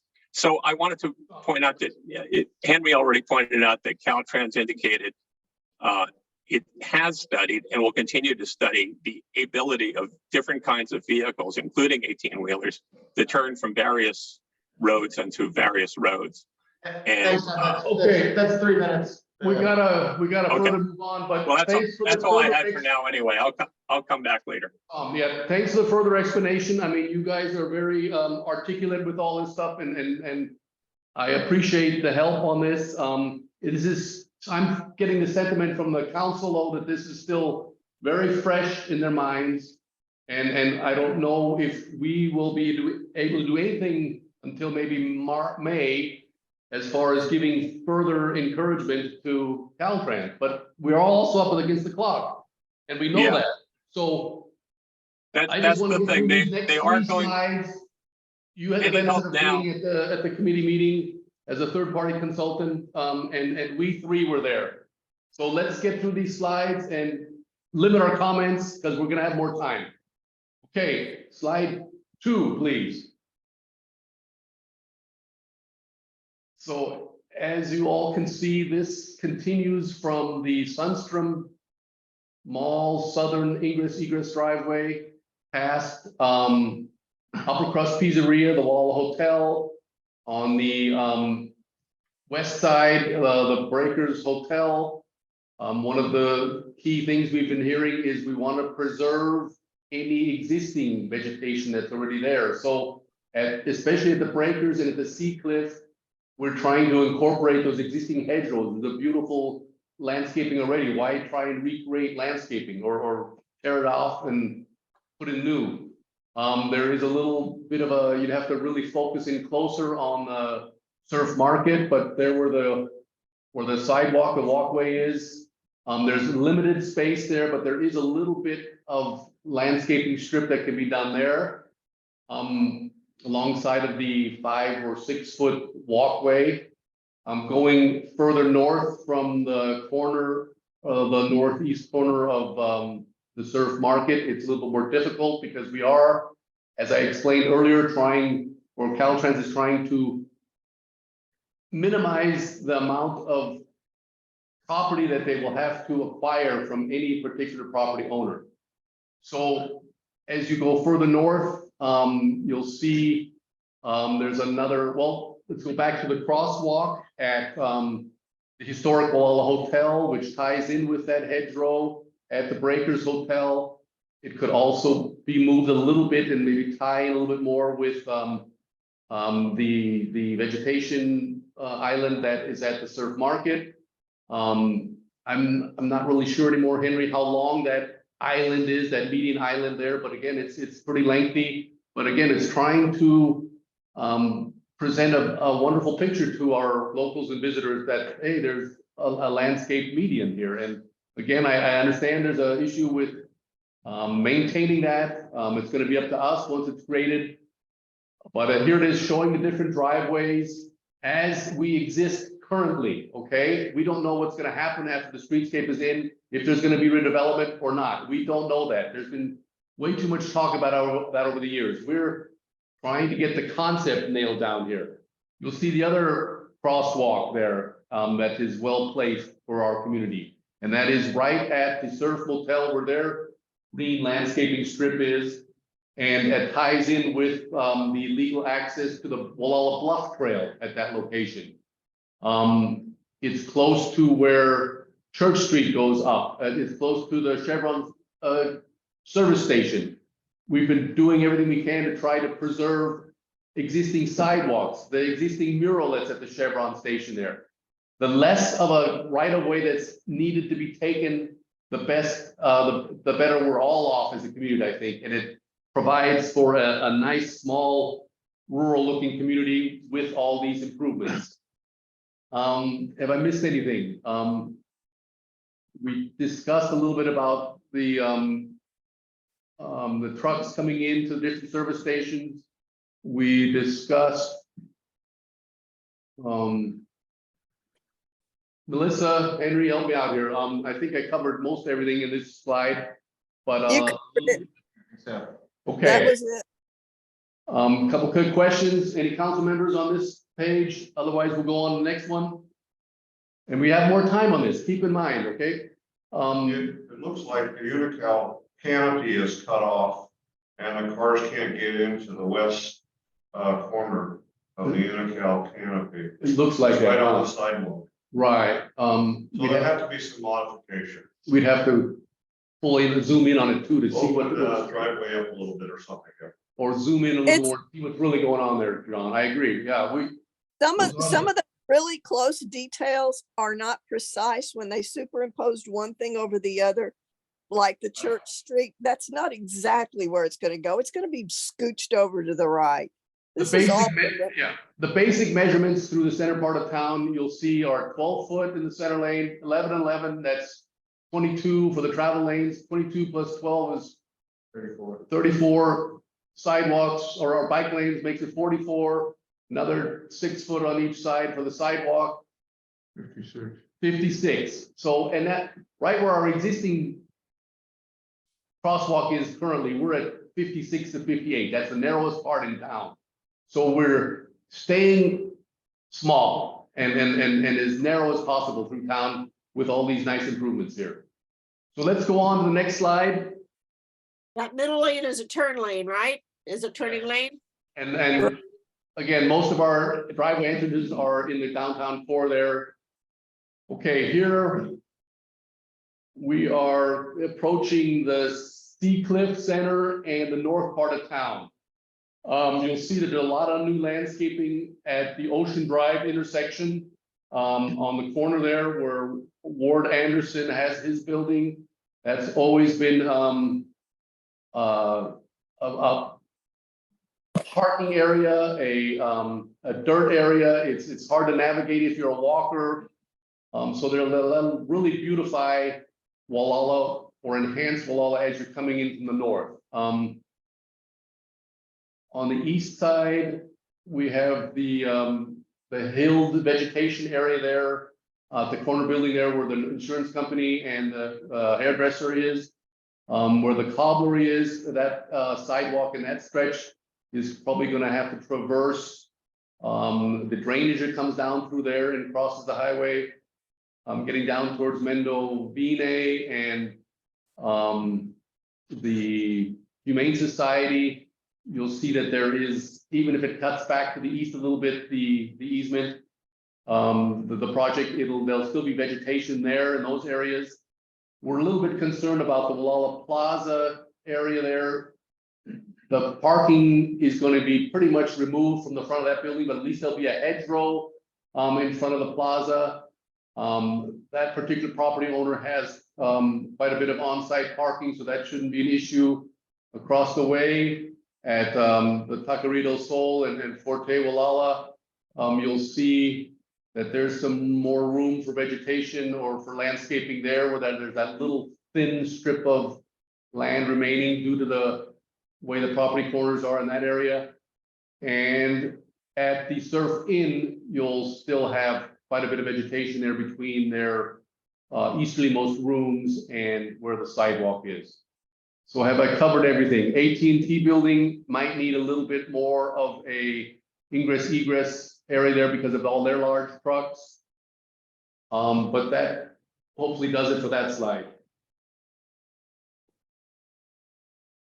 And then last slide, one of the most important things that we've been all pushing for, and that is that left turn lane to go to one of our major streets in this area, which is Ocean Drive, going up to all the facilities up there. Coast Life Support District, where we're at right now, the water company, RCMS, of course, the fire department, the churches. This has become a main street for us, so to say. That's where I see, or I foresee, a lot of future development happening up this main intersection, this main, and to make it safe, we've been really pushing hard for the left turn lane here in this area. We've had some incidents there. We've had some rear ends. Vegetation you'll see on the west side there at the old Antonio's location. That'll help slow people down as they're coming down that steep hill from the top of Gualala here by the mobile home park and JR's. So this is an improvement, I think, and that's one of the modifications, I believe, that has to happen to or that we're hoping will happen to the ATP grant, is because we're really pushing for this left turn lane here. Because we feel it's vital and important to all the uses that are up Ocean Drive and for the safety of pedestrians and cyclists. Primarily, this is what this is all about. It's an active transportation project or grant, but we're also thinking about the safety of the motorist and not having these congestion we didn't even talk about yet, because having the center left turn lane throughout town will help with safety, will help with the people being able to maneuver their left-hand turn lanes to the different businesses and for drive faster too. Well, that's where the medians come in play. In play. There's also allows people to get out of the way of emergency vehicles. Right, and if you back up a little bit to that previous slide, you'll see how that median island got changed somewhat. Okay, so that there is that curvature, that natural curvature there, so that emergency vehicles, so that they can come around that turn a little bit better. Yeah, you got a firehouse. Henry, please. Yeah, just to expand quickly, Don, if you scroll down again. Yeah. This part on the north end of this, but as Art said, we're pushing to get that left turn in. I think there's a good chance that that's not going to wind up part of this project. It's not part of the grant that was approved. And so that's an amendment that's requested to the grant. And because it's active transportation projects, that's where the money's coming from. They're not going to approve anything that they don't see as enhancing pedestrian or cyclist safety and accessibility. I think that an argument can be made that that this left turn lane could enhance that by creating less potential for conflicts, people trying to get around a left turner. Whether that, I'm not, what the merits of that argument are, I don't know, but that's the argument that active transportation, that the granting authority would have to buy. So there's a good chance that's not going to make it in this project, but we're hoping. You guys also know that the town plan originally had a streetscape. He's our guy on our bylaws. Okay, so sorry for butting in on you, but let us go through the council first, then we'll get to you. Promise. When do you want comments from council members? Yeah, sorry, thanks for, too lenient sometimes. Okay. You want to open it up to council? Yeah, I just did, yeah, sorry. Through you already, I did. I'd like to offer some general comments and then some considered comments. Begin with, Okay, I don't believe this sketch is going in the right direction, so I am not going to support it. under this particular one right here. This entire layout from tip to tail. Mhm. It's not going in the right direction. So if that's the stated intent of an agenda item next month, this is what we're going to against it. So we'll know about that. I'll offer you some thoughts. Center turn lanes are not about placemaking. They're about place-escaping. They're intended to facilitate vehicle driving straight through without stopping. So, to John's point, they will increase. They will have the effect of increasing speeds through Gualala. It won't matter. Side or south side. Not matter. There's radar that's unsafe vehicles. They will go faster because that is the point of the center turn lane. So they do. Center turn lanes are not intended to be friendly to pedestrians. Whenever you see a facility with a center turn lane, if there is a crosswalk, it is a fully lit, regulated signal, not just an annunciator. There's something there that stops the cars before they cross the crosswalk so that pedestrians can cross through a center turn lane. Center turn lanes are inherently hostile to pedestrians, and in fact, they're also hostile to bicyclists because of the increased speeds. There's no resistance, there's no impedance whatsoever. So if you want, what's happening here is Caltrans is doing this in another favor of saying, oh, you have big ideas, this is what they'll look like. They plan to. But what you have to do is imagine yourself on the ground, looking in profile view, operating with those features. That's what you don't have the benefit of. Caltrans has yet to evaluate the sketch in terms of operational safety or operational efforts. Don't have information yet. It's really key to making a decision. Center turn lane does not contribute to ATP grant objectives, which are all about multi-modes. Center turn lanes are all about cars. ATP is not about cars. ATP is about safe and attractive facilities for pedestrians, bicyclists, and placemakers. The active transportation grant program is about, and that's why Ms. Barrett said when she saw the center turn lane from tip to tail, hey guys, that's not what you got the money for. Right. So that's a problem. The other thing with having a center turn lane is we're going to have a 60-foot, not an 80-foot right of way. So we're going to give a third of that nominal 60-foot right of way. It's not the town plan's aspirational 80 feet. We're going to give a third of that away for more cars to get through town, not to stop and visit, not to encourage pedestrians to walk, not to encourage people to park and walk, not to reduce vehicle miles traveled, which is the current state objective. State is not working against congestion anymore. That change is gone. So you're still stuck in a 22-year-old vision of congestion-related suburban roadway operations. That is not current state of practice. And it doesn't matter what's in the town plan, truly, because what the town plan is never was tested operationally, never was tested from an environmental standpoint. It doesn't have any of the benefit of the current operational assessment, current operational criteria. It's a fine aspirational document. It gives a lot of input and ideas about how to make a place, a coherent, connected place, which it is not today, but trying to turn boundary landscaping, 6-8 foot landscaping strips into median landscaping doesn't do the job. Instead, when you put landscaping in those median islands, you create a safety hazard. It's a hazard for operations. It's an O&M nightmare.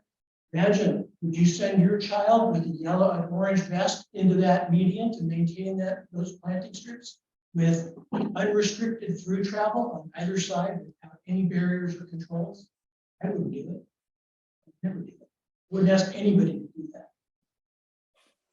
those islands are gonna be an operational nightmare. They're gonna have huge rates of wear and tear, breakage, wear down.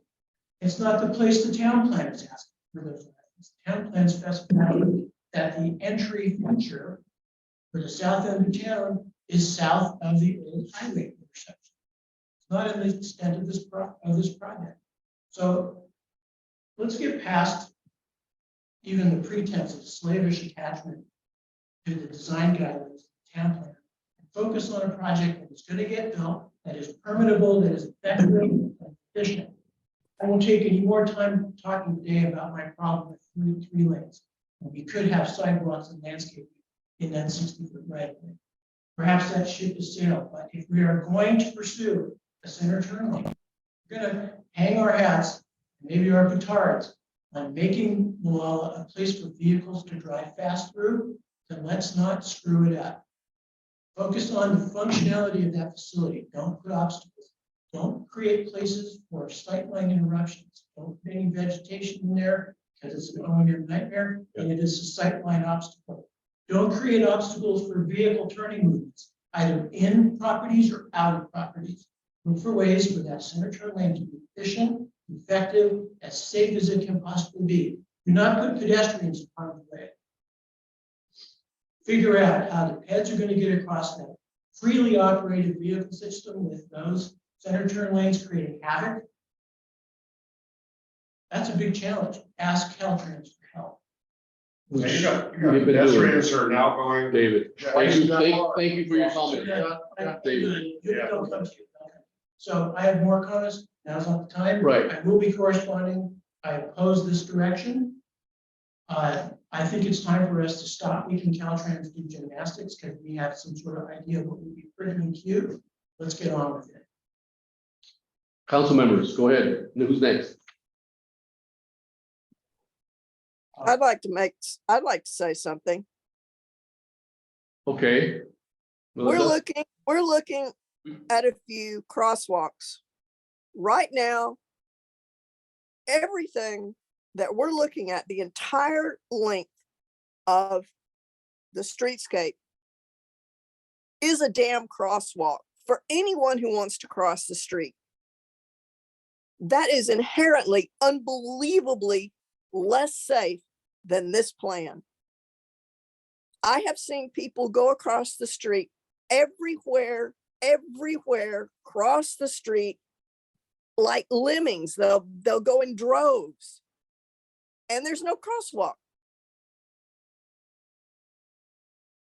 So having definite crosswalks is an improvement. And they have to cross the street at wider areas than a 3-lane road.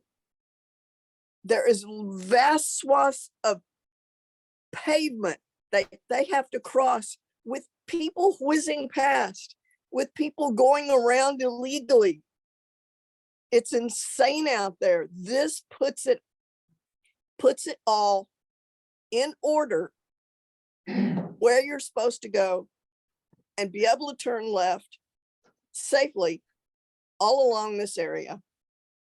Okay, Melissa, Robert, thanks. can I make one quick comment? Kevin, Can we do one pass through the public and then, because we're really talking and we're yeah, good. revisiting a lot of items and we got a huge agenda. We got about 45 more minutes here in this facility. Yeah, let's go through the public comment and then we're Okay, bringing this back anyway.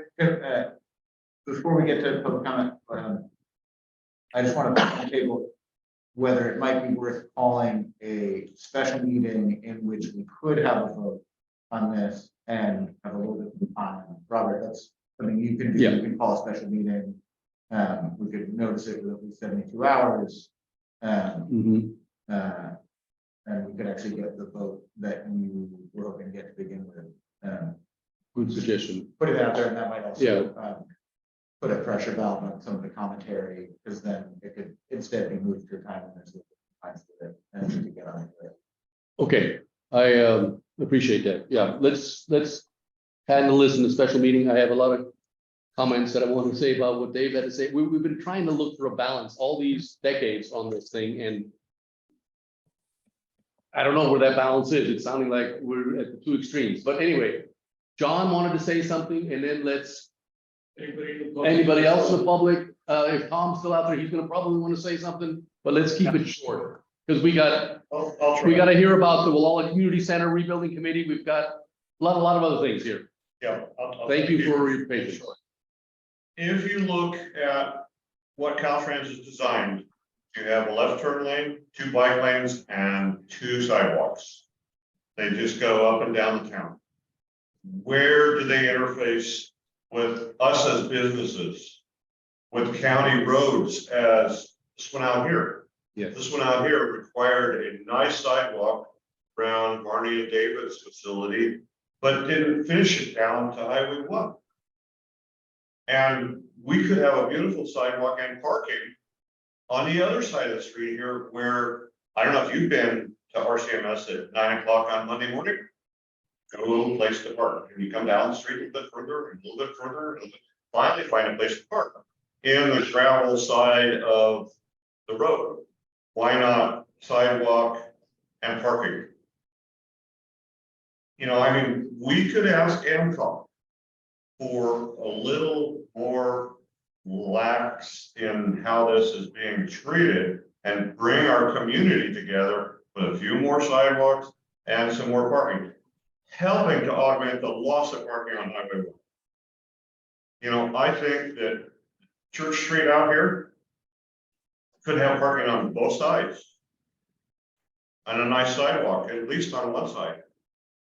And people could walk from town up to these facilities or from these facilities out. Yeah. And people do walk there now. So I mean, that's just. But that's getting off of the corridor that we're talking about, right? I'm thinking that this corridor bugs me, and it probably does Dave too, is try to get people through and up and down the street. But how did they get to that point? How do you know, I'm not gonna walk from my house 3 miles down here to walk on the sidewalk. I'm gonna park someplace and I have to walk on a sidewalk.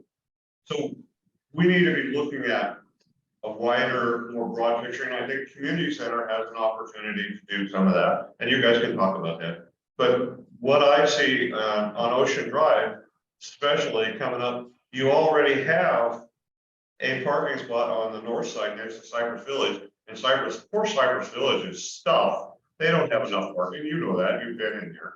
So let's fix the sidewalk that was approved for pea gravel to concrete, and get MCOG to supply the dollars to do that, so it joins this.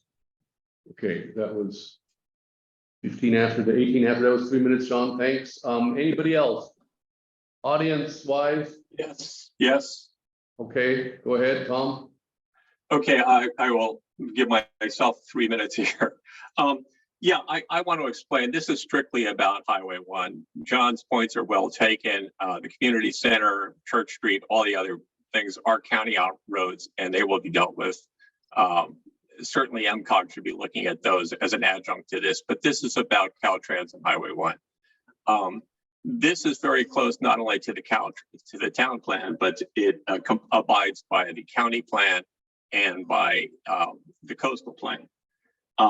It is very close to 4A, which received a very strong approval from the community in the survey that Caltrans conducted 2 years ago. It shows that there's continued support for this kind of concept in town. The major change here is the 8 parking spaces that were in 4A have been converted to allow for the center turn lane. Every driveway in town, there are 18 driveways in town that lead to businesses. Every single one of them can be approached from the north and the south. And Caltrans is making sure that every kind of vehicle can turn in and out of each driveway. That's a major sacrifice and limited the lengths of the islands. Simply put, I disagree with a lot of what Dave said. The turn lane at north of Ocean is currently not in the concept that Caltrans submitted to the California Transportation Commission. It probably will be added to that, but I think the California Transportation Commission is probably not going to fund it. it's probably going to come from different funds. I agree that it's critical for safety. If you go back to slide 3, it shows why we need that island in slide 3, which personally, I think the crosswalk ought to be moved south into the middle of that island instead of up north. And they're looking at that and looking at other things. But that island is basically to tell traffic that they want to go into that lane. This will slow traffic all through town, this project. It has 5 crosswalks in it. It has numerous warning signs. It gives visual cues to drivers that there's something interesting happening here in Gualala. I think it will cause traffic to slow down instead of speed up, as Dave suggested, because people will want to see what's going on in Gualala, and it limits traffic to the proper place. The sidewalks and the bike lanes do the same thing and provide total access to all the businesses, and will encourage people to walk through town, visit restaurants and stores. There's ample turn opportunities. It's very safe. I agree with Melissa's points on that. And I do think it's important for the council to say something tonight to Caltrans and say, yes, this is a good concept. We like this. You're working in the right direction. And please go ahead with your ATP grant modification. Thank you. Okay, Tom, thank you for your comments. I am lost if we're gonna be able to do anything tonight, but that's okay. Then, anybody have any last minute comment?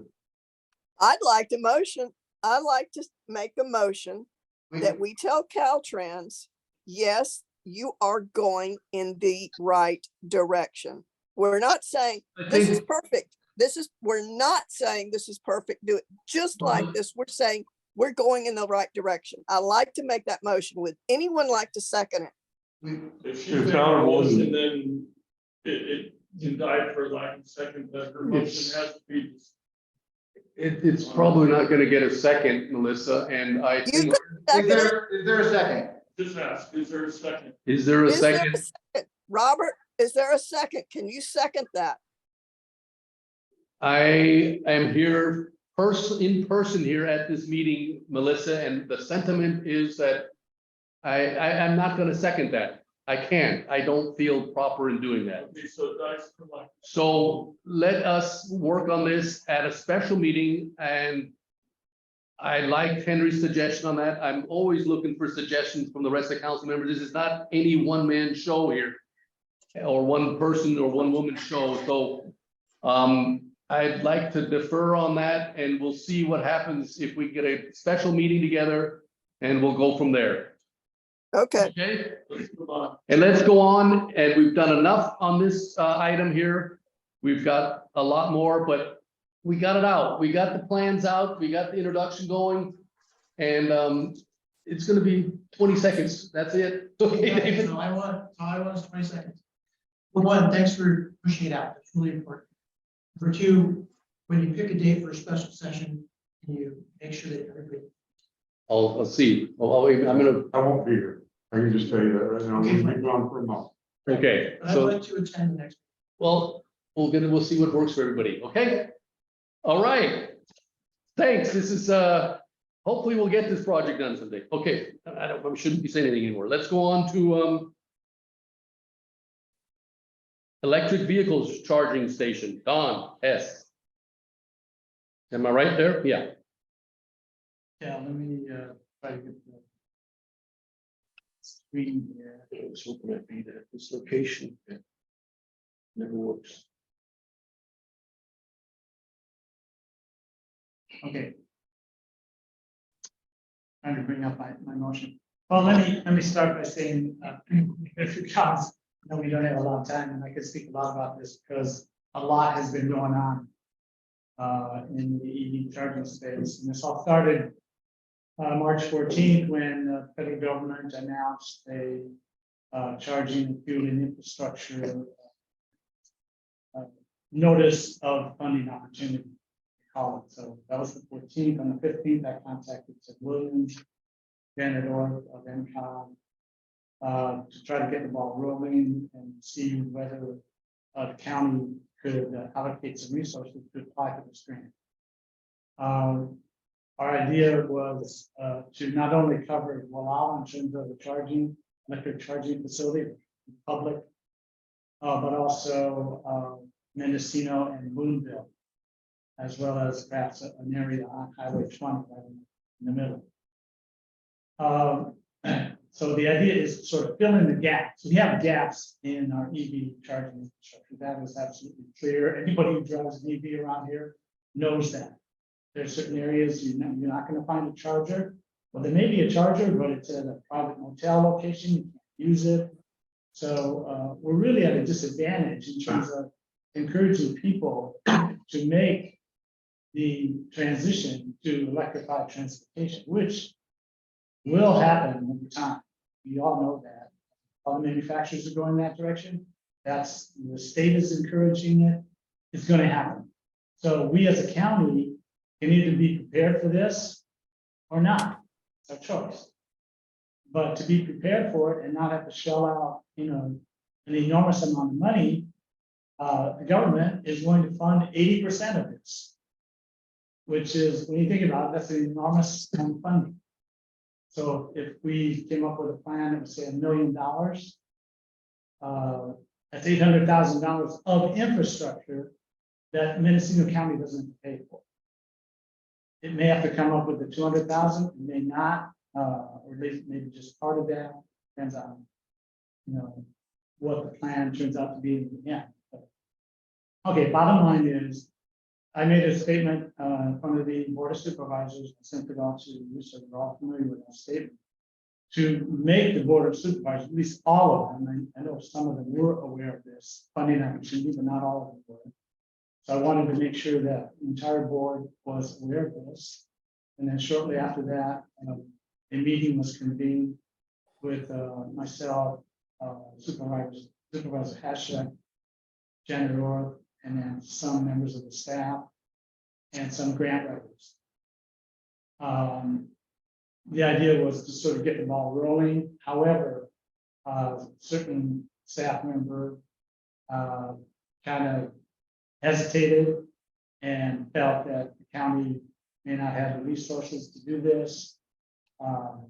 So kind of threw cold water on the whole process. And so now I think we're at a point where if this is going to happen,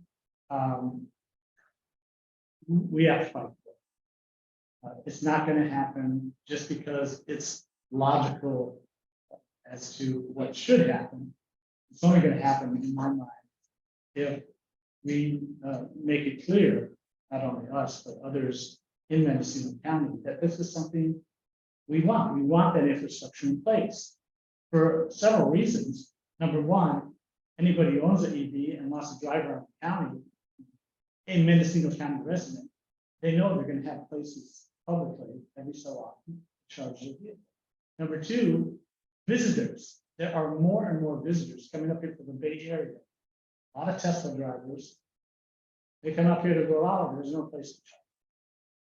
They can go to Point Arena, there's 2 level 2 chargers, those are very slow. They have to drive all the way to Fort Bragg to get it faster. So EV drivers, and I'm one, I mean, we like to have chargers available. It's just, it makes you feel comfortable. You have less range anxiety. In the area that you were traveling, there are EV chargers. So the other thing I mentioned in my communication to all of you was the fact that the 2019 ZEV plan that MCOG wrote up, of course, included Gualala, which was a recommended site for EV chargers, as well as Boonville and a number of other areas in the county. Certain parts of the county are well served already. All the cities, every city in the county has public chargers and has had them for years. And Kai is getting more. But unincorporated areas were underserved. Okay. This grant opportunity is almost tailor-made for places like us. It's for rural areas, for underserved, underprivileged areas, low income. That's what it's designed for, the community program. So, I mean, I see this as a great opportunity for the county to pursue. But at this point, I don't have a good feeling that the county will pursue. So it's not going to happen unless we fight it. Probably like other infrastructure projects that occurred in the law. Is that correct, Robert? Probably, Did you yeah. get the sewer Yeah. system without fighting for it? Sewer system, undergrounding, I've been through it all. Underground, It's very difficult. yeah, okay, so we have to make it clear that this is what we want, not just me going up there, it can't be just me. So, Should be, Is there another lead agency other than the county? Is there some other agency that? any public, local government agency could apply for these funds, the school district could do it. You know, it's not just for counties, Yeah, but a government entity of some sort. CSD, Agency or community service district, service district, yeah. but if the county's disinclined, who's our option? Is it Sonoma Clean Power? No, they could. Okay. There's a You conflict. gotta find it, you have to find a lead agency. Exactly. our county, and they have the grant writers apparently there now. They have a team of grant writers, But I just. and they just hired 2 more. I just heard you say the county. They just hired them, though, is what he told me. So do you think that if we can press them to reconsider doing it, or do you think that ship is sailed?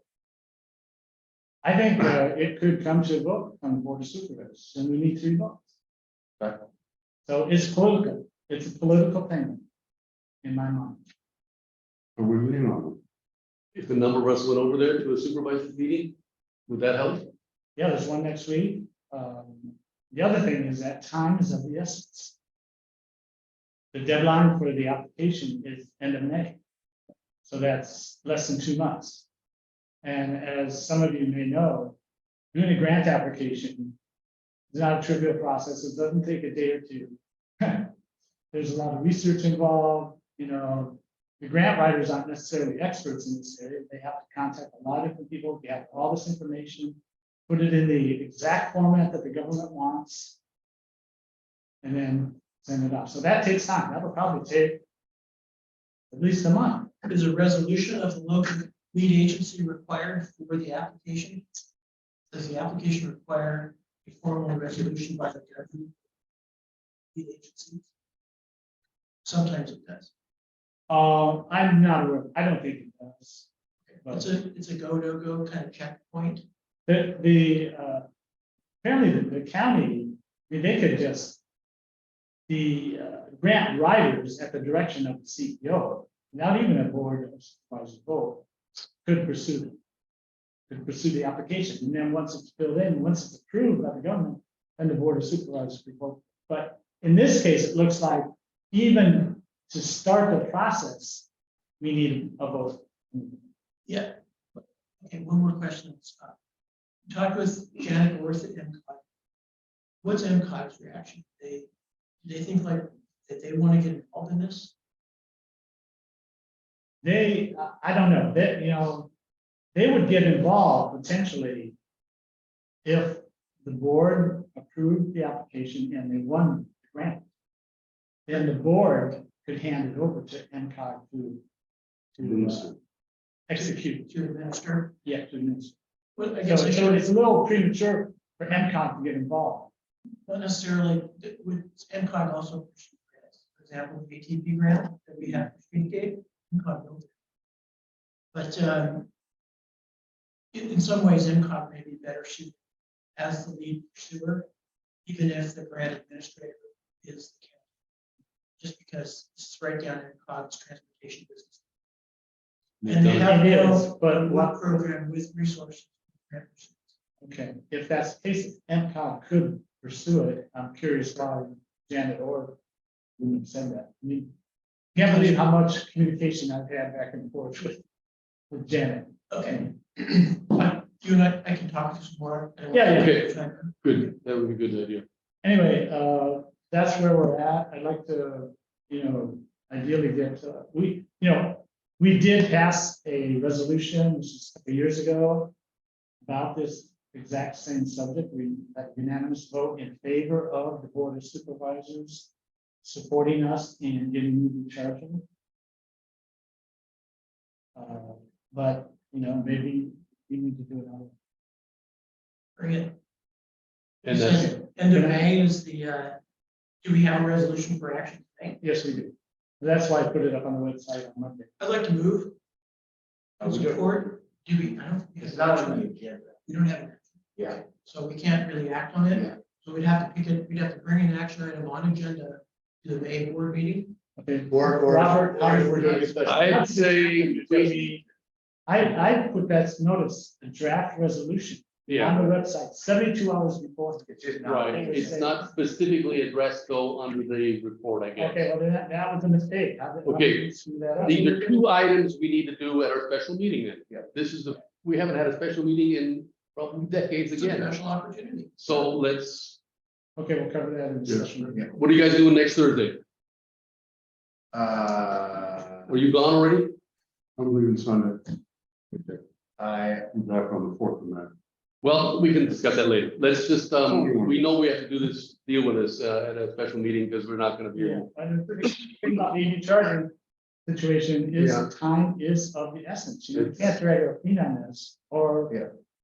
we're gonna run out of time and soon. yeah, we just can't do anything at this meeting. It's not on the agenda. But I propose that, as our discussion at the end of our other business comments, let's go ahead and look at our calendars. Okay, let's do it at that point. Okay. Don, thanks for bringing us to the speed on that. Okay, telecommunications committee, that's Don and Henry. We could just probably skip that, right, Tom? Okay. Yeah, the only thing I have to say there is on the website. I've done nothing lately. Okay. And the reason is simply because I spent so much time on this EV charging thing, you would not believe how much time I spent, so. I can't do everything all at once. Yeah. Some No. people can, but We got quite a few committees here and we can't keep up with it all. Is that it on that then, for now? Okay. Water ad hoc committee, we haven't been able to meet. I recently sent out, some information to the other committee members. And we're gonna work with that information that we received from the State Water Resources Control Board. Okay, I have a little bit of information about waters, okay, and that is that I have heard from somebody who works at golf courses not closing this year. Yes. mhm, Just throwing it out. good, but they're not closing. They're not, the change direction? I don't know if somebody else is taking it over, but somebody who works there told me they're not gonna shut it down. And that involves the law services district and all that. Good, yeah. Okay. I've heard that rumor, but we'll see how those owners deal with that. Obviously, the sewer district is dumping a lot of water into the perk ponds. Millions of gallons, Right, because to they try to can't, get it out of their ponds. they can't. It's gotta be someplace. It's gotta be someplace, yeah. We lose the room in 20 minutes. Yeah, okay. We officially do, yeah. So where are we at then? That's one. Rebuilding committee. Evans and Shabbat. Gualala Community Center Rebuilding Committee. This will be real short. We had a meeting yesterday. Our initial kickoff meeting. We incorporated a lot of the ideas. Thank you to the council members that submitted your ideas to Dave. We're putting together a preliminary list of what we presented. That list for the board. The community center board next Tuesday, just for their edification. Or we're just in the preliminary stages right now, and we've got an RFP going out. Regionally to identify an architect that can be hired to put all the visions of the community into the design of the new community center. And with Dave, has anything else? No, that's it. Thanks, Kevin. That was a nice, Boy. 1.5 minute presentation. I give that, Prize. I thought that would be 15 minutes too, but okay. Local Government Committee, Evans, Jungling and Lewis. We have to table that one, we haven't met. We haven't met because someone was out of Japan, so. Oh, yeah, okay. We'll put that, Okay, Last time you get together. do we need to make either of those items part of a special meeting? No, no, okay. Local coastal plan update committee, that's That's Dave me. and I. I got That's a me. quick, Go ahead. go ahead. No, Go ahead. since we have, full complement of council members, and we only have 2 people identified for that committee, would the council consider adding a third? And if so, I would like to throw my name in the hat. Dr. Robert. On the update committee, local coastal plan, sure. Quick update is, nothing, to report since our last meeting. Okay, discussion on future Zoom in-person meetings. So as Dave was mentioning at the beginning, we are not under an emergency declaration anymore. Our business needs to be conducted in person, publicly accessible. Melissa has now attended this meeting and the prior one under just cause exemption to that, which is limited to 2 meetings in a calendar year. So for all future meetings, Melissa's also going to have to be in an in-person situation. I was in contact with county council and Melissa trying to figure out a way to do this without where Melissa can feel safe and be safe. So one potential solution, and the only one that we've thus far come up with, is it is allowed to have multiple meeting locations that are teleconferenced into one another, so long as both locations meet all of the requirements of the Brown Act. So publicly accessible, have a posted agenda, and ADA compliant, etc.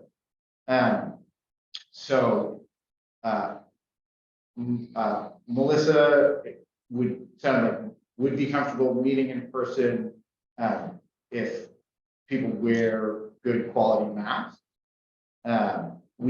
Having talked to county council, we cannot require that at either location, but he did think that we could have a secondary location with very strong messaging saying the purpose of this location is so that members of the council and members of the community who want to be more careful about COVID and other infectious diseases, for whatever reason that may be, can come participate and feel safe.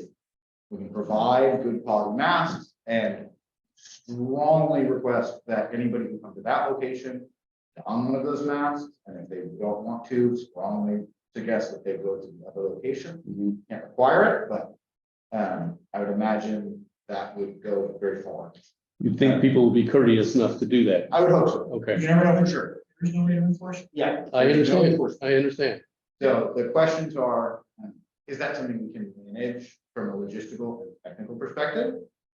Is that something Potentially, the council yes. is comfortable with having a bifurcated meeting in that way on a monthly basis? Is that something that Melissa that meets Melissa's requirements for joining? So maybe let's take the last one first. Melissa, is this worth pursuing? Yes, Okay, this would enable you to remain part of the council and attend in-person meetings? yes. Okay, great. So then the question is, can we handle it logistically and technically? And is everybody Okay, comfortable with I that? want to say that.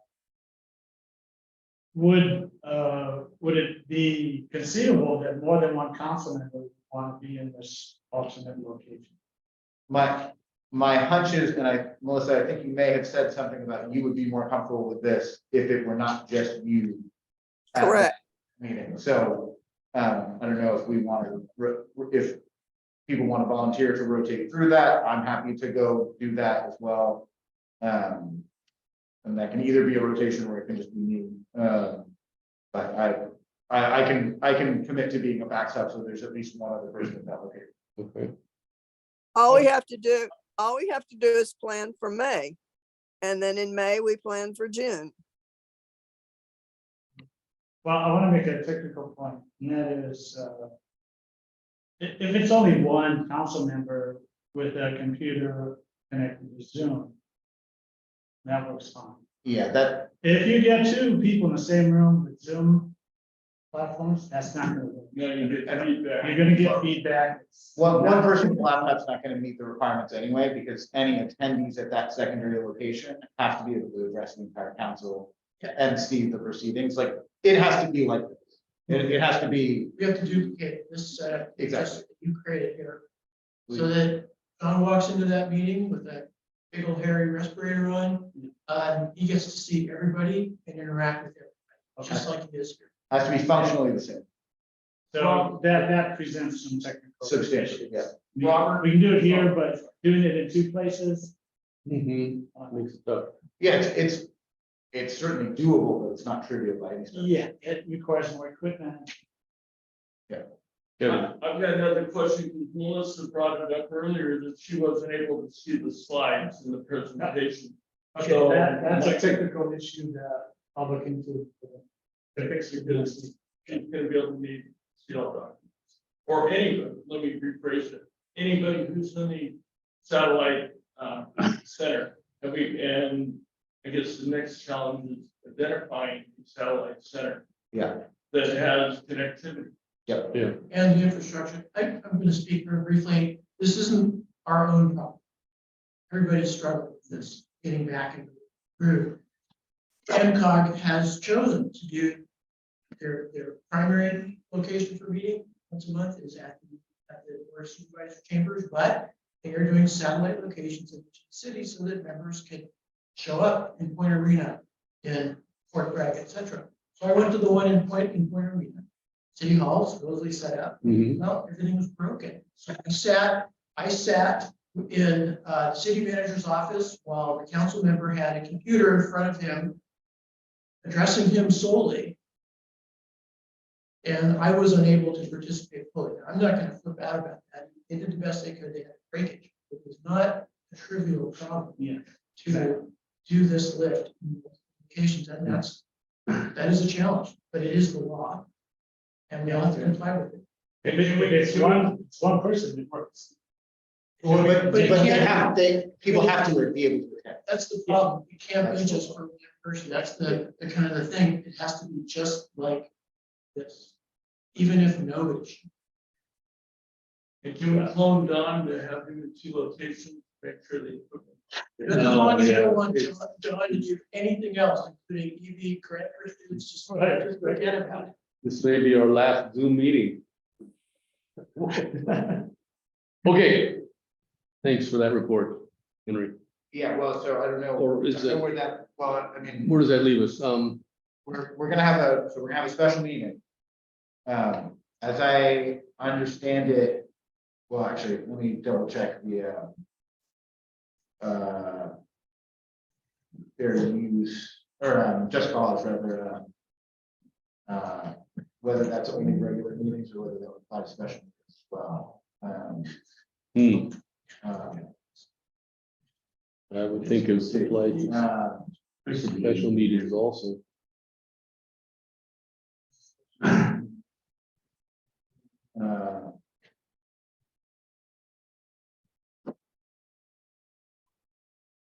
Sorry, You're looking at the Brown Act or? yeah. It's,